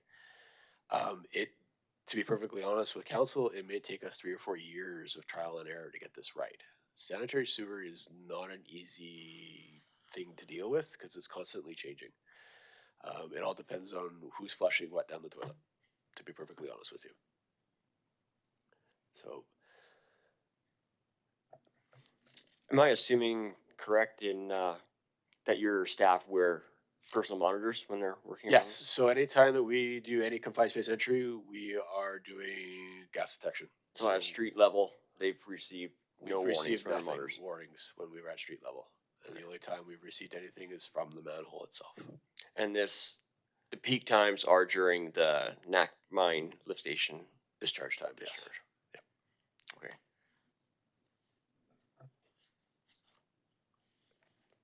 To the chair? Councilman- The other question I had with the monitoring, is that continuing on like today? Or has it stopped at this Through the point? chair to Councilor Neil, we've stopped. Generally, we don't see any odor issues over the winter because temperatures have dropped. So what we've seen over the past is during the summer. So when we get the heat, what we're thinking is one, the force main cooks, and two, our cycle times change. So may cause some issues in the force main somewhere along the lines. Again, this is a fairly large investigation that will continue. It would be nice to actually get 2 or 3 years worth of data to actually determine what's going on in our collection system, but that's a lot of time to sit and wait. So hence why we've tried to move this forward in a reasonable time manner. Okay, thank you. I remember reading also in the technical memorandum about the anomaly with the data in June. Yes. And there was the consideration then to touch base with the folks at Tyrell about, so has that been done just to understand what occurred? So through the chair to Councilor McNeil, yes. So we have had a conversation with them, and actually it was under my direction to actually stop chlorine injection at the Tyrrell Museum, and that was about when it stopped. Chlorine is a catch-22, so it may help with some of your odor things, but it'll also destroy your bacteriological growth within your sanitary sewer system. So what was probably happening is it was destroying just enough that it would go anaerobic. As soon as it hit Newcastle, it would consume. That force main then pumps it nicely into Newcastle, and then as soon as the force main discharges, you basically create an air envelope, and it pushes everything out. So what they were trying to do was reduce the smell being generated at the museum, but ultimately they were causing us issues downstream. So with that stop, we actually saw that H2S generation decrease. But again, we continue to try new additives. We continue to do this, but I'm really hoping MP comes up with a more permanent solution to eliminate the generation period. To be honest with council, I'm more concerned about the impacts to my infrastructure the H2S generates than to the smell that's being occurred in Newcastle. So H2S likes to eat things, so it'll eventually destroy my manholes. It'll eventually start to destroy my sanitary pump stations because it'll start actually attacking everything. So if we have an H2S issue, it's more of an infrastructure concern than a smell concern, in my opinion. So as we continue to dive in this, we'll talk about this more. There's a lot of science involved in this one that I'm hoping I can explain to you guys more as time progresses. Yeah, that's it's acidic. It'll eat the pipes. And those are they cast pipe? Our force mains are generally PVC, but it's when you start entering our sanitary pump stations that you may be dealing with steel pipe discharge headers. Some of our stuff, actually probably most of our stuff is steel pipe. We haven't upgraded to the point of stainless. So we're starting to see the effects of this.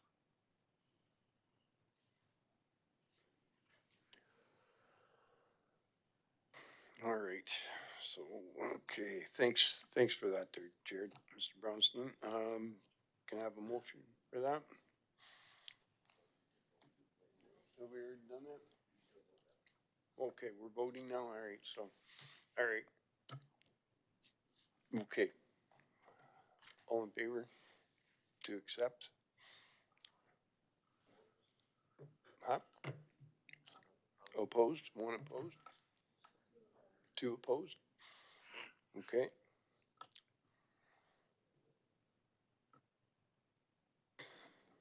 All right.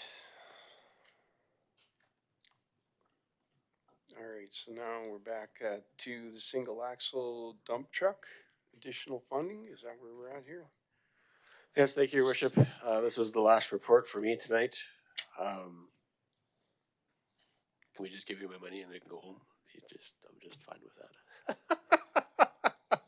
I'm kidding. So this is a replacement of an existing piece of equipment. We had a tandem axle dump truck that went down spring of this year due to an engine issue. That truck is now gone out of our fleet. We came to council back in April asking for basically pre-budget approval to move forward with this purchase. This is a 2026 budget item that was pre-approved by the previous council. That was to allow us time to actually get this truck on order. With lag times of a year to a year and a half to get this types of equipment into service, we were trying to get ahead of the game with this one instead of waiting for another year to then purchase this. So we went out for RFP for a new single axle, full snow and ice control dump truck. The RFP did come back.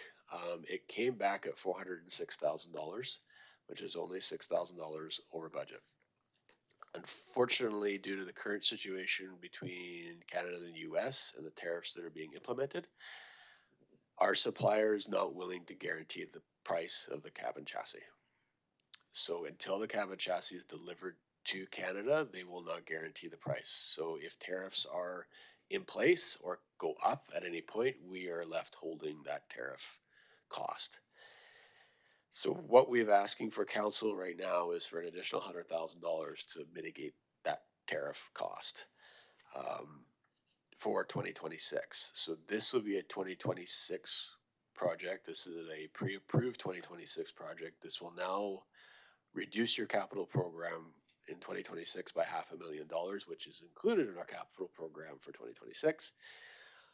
But it is committed funds. So this is about $500,000 worth of budget that is now 100% committed, should you choose to move ahead with this now. There are 3 options before council in regards to this.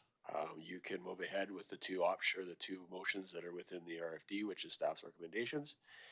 However, there is an option to defer this till budget discussions next week and having this in-depth conversation in regards to the impact of the capital program with moving forward this truck. And then there's the other option of bringing this back with more information and more options to council. I put the caveat on this that there is a risk that we will lose this truck. Should council not move forward with this in a timely manner, we will then be put back in the queue and it could be delayed us for another 3 to 4 months before we see this truck. Cabin chassis are hard to find right now. And when they are hard to find, we like to grab hold of them as fast as we can. Is there any questions of council? Oh, I'm sorry. I guess make a motion first. I'm not used to this. Okay, thanks for that, Jared. Mr. Bronston, can we have a motion? Anyone have a motion for that one? Councillor Kalafa? I'll move the council approve the additional expense of $100,000 to fund the single axle dump truck project, bringing the total approved project budget to $500,000 to be funded from the 2026 capital budget. Thank you. Thank you, Patrick. Thank you, Councillor Kalafa. And anyone gonna second that? Councillor Miller, thank you. Any questions? Councillor Hanson? It says, single axle truck, what's the GVW of it? So through the chair to Councillor Hanson, I have no idea what the GVW is. So this would be a 5-ton chassis. The reason why we're going down the path of a single axle truck is to provide us with more maneuverability and availability for certain tasks. So currently we use our 1-ton fleet to do snow removal. I was shocked that our tandem axles aren't set up for snow removal. So that'll progressively happen as well. But right now we're looking at doing this as a full ice control truck. So front plow, belly plow, full standing unit and potential pre-wet systems, so that that truck is going out and dealing with snow and ice. Thank you. Anyone else? Councillor Hardy? So even if we agree to this today, it will not be delivered for this winter's. Through the chair, the council already know, we won't see this truck till probably late 2026 or possibly 2027.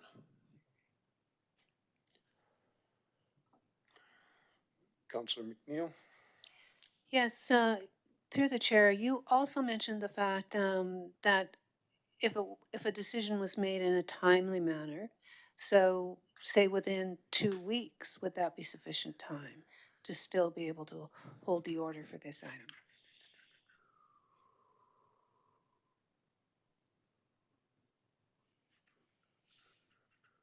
Through the chair to Councillor McNeil, that is a question that I cannot answer.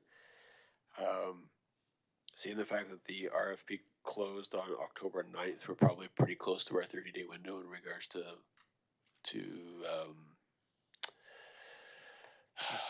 estimated costs. So what happens within our procurement process is we usually have a turnaround time in which we're going to award. And we start getting close to that window, we start to see impacts from our suppliers. I can get that clarified for council. It would be hard to make your decision though. Yeah, I'm certainly just thinking, thank you, with respect to the budget deliberations that we have next week. And so that's what's on my mind. Thank you. Ms. Campbell? Thank you. Just to add to that, the budget deliberations do start next week.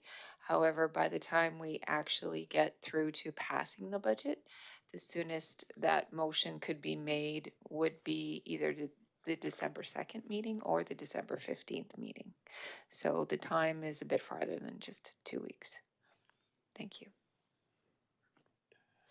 Okay, I got a question there. How about this 400,000 is already approved from last year, correct? Is what I was hearing you? And we're just looking at another 100 on that. So your worship, so this was, so the $400,000 was not in the 5-year financial plan for 2025. The request came to council, the previous council, to then basically pre-allocate 2026 funds in 2025. So basically what we asked for is council to say, yes, we are going to lock in that 400 grand in the 2026 budget. So all our equipment, and correct me if I'm wrong, Mr. Town, is funded via LGFF. So that was the idea. We're going to use LGFF funding to deal with our fleet. Yes, no, maybe. Unknown. Okay. So, so at the time, that was the assumption. So there's committed funds there. So the impact to capital was significant, but not unrealistic because we generally spend upwards of $1 million a year on fleet. Maybe Greg could mention what the LGFF is, just Yeah, so there are two primary sources of capital funding we receive from the two levels of government. LGFF is the local government fiscal framework. It's the program that's replaced the MSI, or Municipal Sustainability Program. So we get that funding from the province every year. Our total for this year and the upcoming years, and it does change, is around $1.6 million. The other one is the CCBF, which is the Canada Community Building Fund. That's the old gas tax fund, and we get about $530,000 from the federal government for projects. So as we talk about the upcoming capital budget, I'm going to flip the way the conversation is done. And we're going to talk about the way that I do capital budget funding is I say we have a bucket of money. We have that $2.1 million from the province and the feds. We also have about 3 million of our own dollars from internal reserves, from the operating budget, from the surplus money we just talked about 45 minutes ago. That's part of our capital bucket. And then we need to choose out of that what we could afford, or what are the priorities of that $5.some million. So that's going to be how that plays out. Where we actually fund an individual project doesn't matter to me as much. You know, so saying that this was LGFF funded and we're going to take it from LGFF, it's, you know, same library, different aisle type idea, right? So I will also add that council has committed, or they had committed 400,000 to this earlier, doing another 100,000 if you're comfortable with that. You know, I'm not sure it's the end of the world, if it's still a priority for council. Or it could be dealt with the entirety of the capital budget that we're gonna see next week. But that's gonna be our bucket when we start talking about this. We have about $5 million of money we could have spent. And if we exceed that, then we have to raise taxes, incur debt, or find other sources of funding. And that's our capital reality.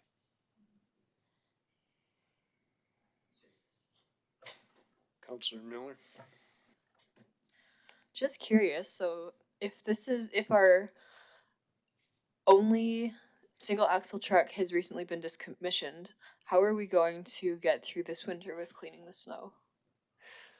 So as I said earlier, so we've never owned a single axle dump truck of this stature. So this is replacing actually a tandem axle dump truck. Our snow and ice control is generally performed by our 1-ton trucks as well as our grader. We generally don't use our tandem axle for snow, what I would call snow plowing. We use our tandem axles to haul snow. And from where I've come from, that's unusual. Usually your tandem axle fleet is outfitted to do full snow and ice control. So they're going out and plowing, they're going out and doing sand and salt distribution and everything else.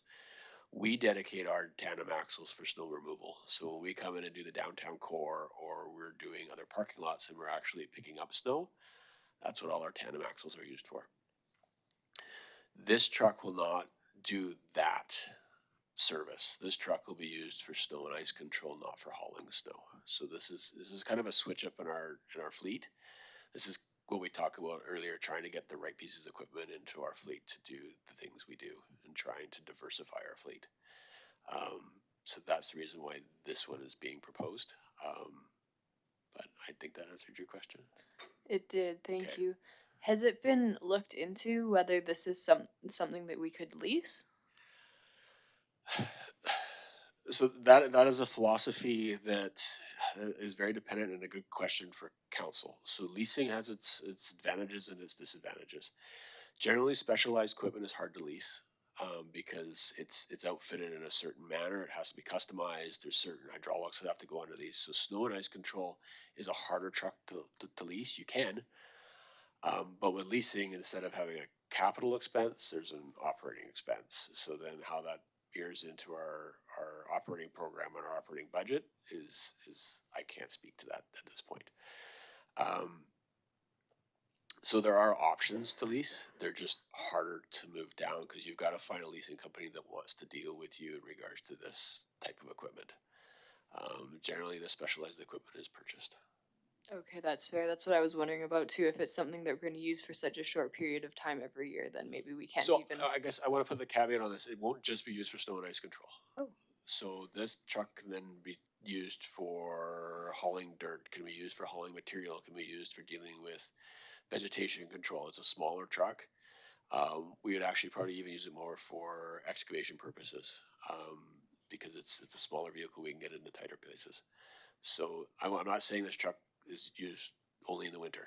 So basically the plows would come off, the sander would come off, and it just turns into a regular old dump truck.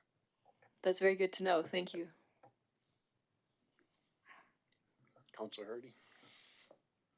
in my experience, stuff like this does not get any cheaper. The longer we wait, the more it's going to cost us. From what I understand, the $100,000 that they're asking for right now is a contingency just in case political climate changes in between now and delivery. Right? You are correct. Okay. All right, with that said, I'm gonna call for a vote. All in favor? Okay, there you go. Thank you, Your Worship. There is one more motion before council in regards to the actual award of this contract. So if I could get a motion on that one as well. Okay, all right, so now we get this, next motion is I move the council, no, this is, where am I going? Yeah, I'm going, Motion 2, Your Worship.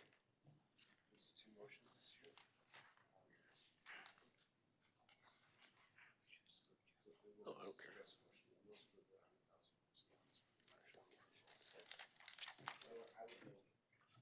May I? Or yeah, go.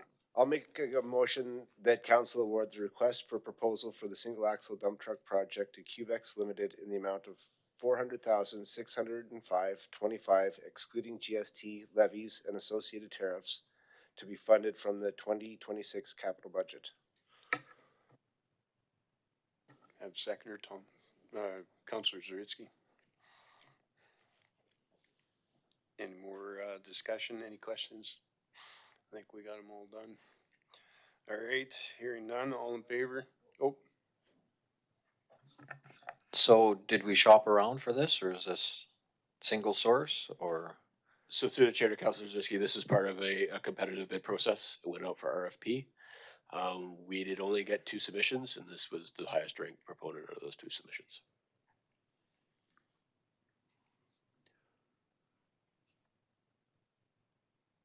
anybody else? Councilor Hanson? I have to ask, what make is it?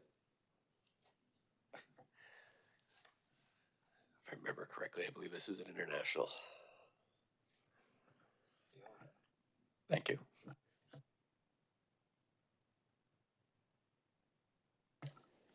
All in favor? Aye, okay, carried.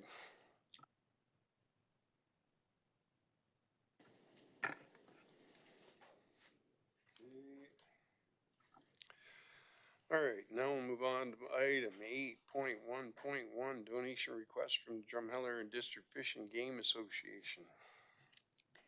Thank you, Your Worship. So in accordance with our council procedure bylaw, the following correspondence is being brought to council for consideration. We do have a donation request from the Drumheller District Fish and Game Association. So they are requesting merchandise or a cash donation for a door prize raffle and or auction that will be taking place at their 37th annual Wild Game Dinner and Awards Night on February 7th in Munson. As the town of Drumheller does not have designated merchandise to donate, administration is recommending the donation of 10 recreation drop-in passes, which can be used at either the Badlands Community Facility or the Drumheller Aquaplex. The cost associated with these 10 drop-in passes has a value of approximately $99. The potential source of funding is currently any donation of merchandise or cash would create an impact to the town's operating capital budget, depending on the type and the amount of donation. However, this value that's being suggested is wouldn't directly impact us beyond that $100, and we're suggesting that we record it as a lost revenue item in the 25 operating budget.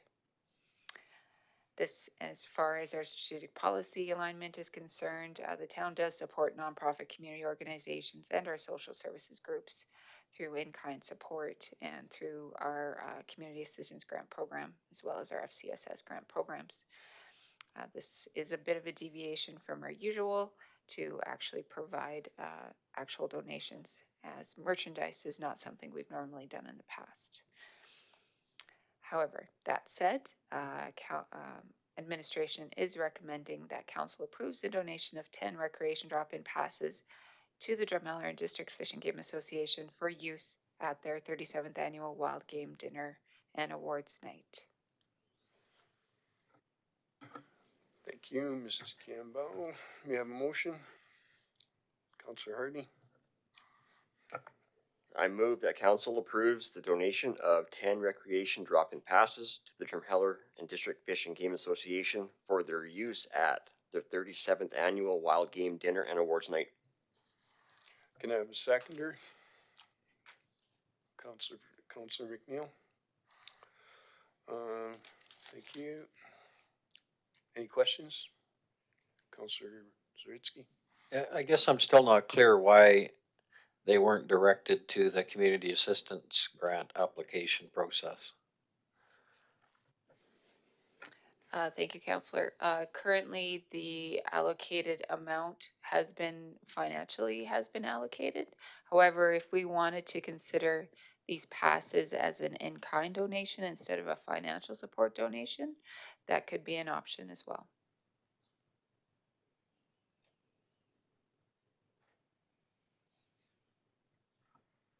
Any other questions?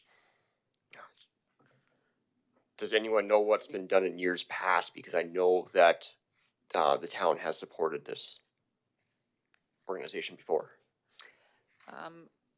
Through the chair, I am not aware of them specifically getting the either option of the community action grant or community assistance grant, but that is highly probable.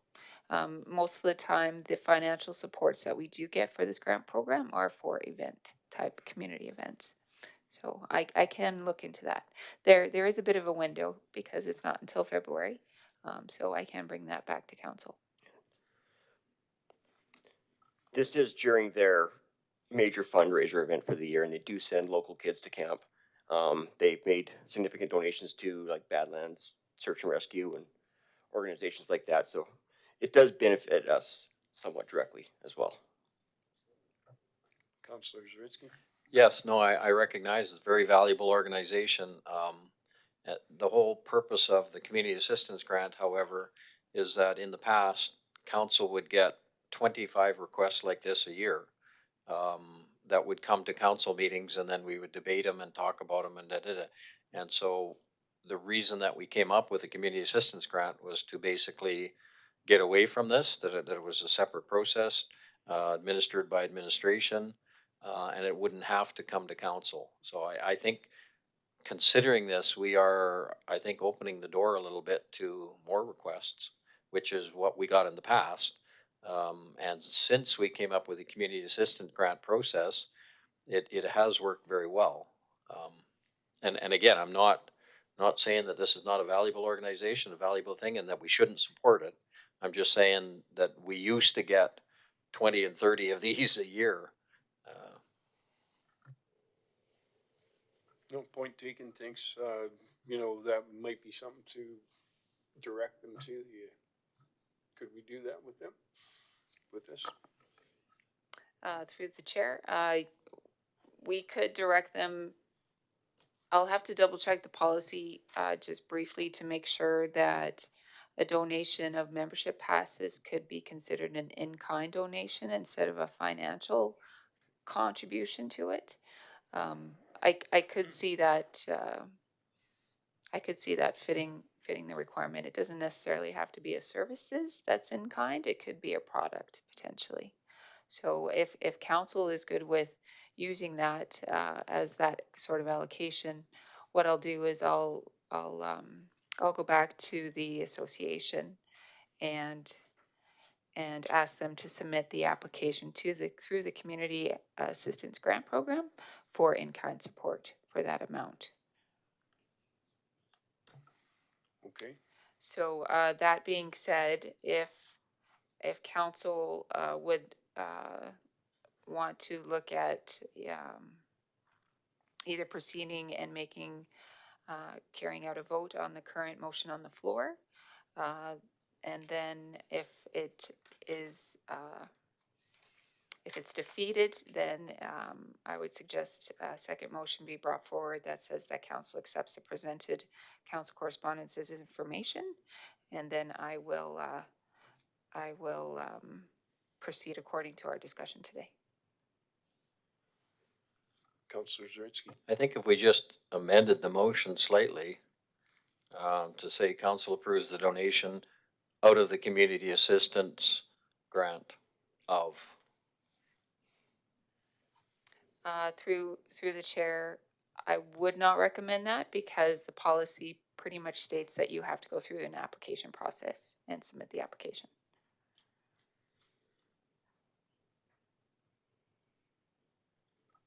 Oh, and just to clarify on the policy itself, Mr. Brownstein has confirmed that in the definitions, in kind does mean goods and or services provided by the town, not involving cash.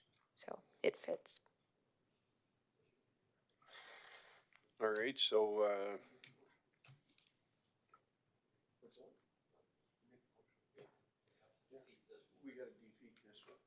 okay, so, we'll have our vote. All in favor? Opposed? Okay, so that defeats that one. So if someone would like to make the motion number 3. Okay.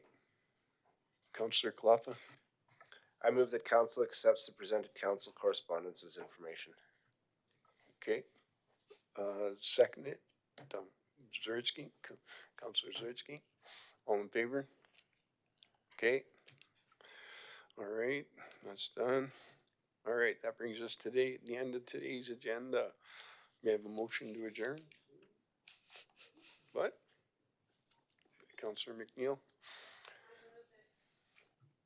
I move that council adjourns the November 19th, 2025 regular council meeting. It's 18th. I apologize the time, 9 p.m. All right. Second. All in favor? Okay, we're gone. Excuse me, Your Worship, I did not record who seconded that motion. Councillor Harvey? Okay, the meeting's now adjourned. Thanks to everyone who attended in person and watched online, and have a good night.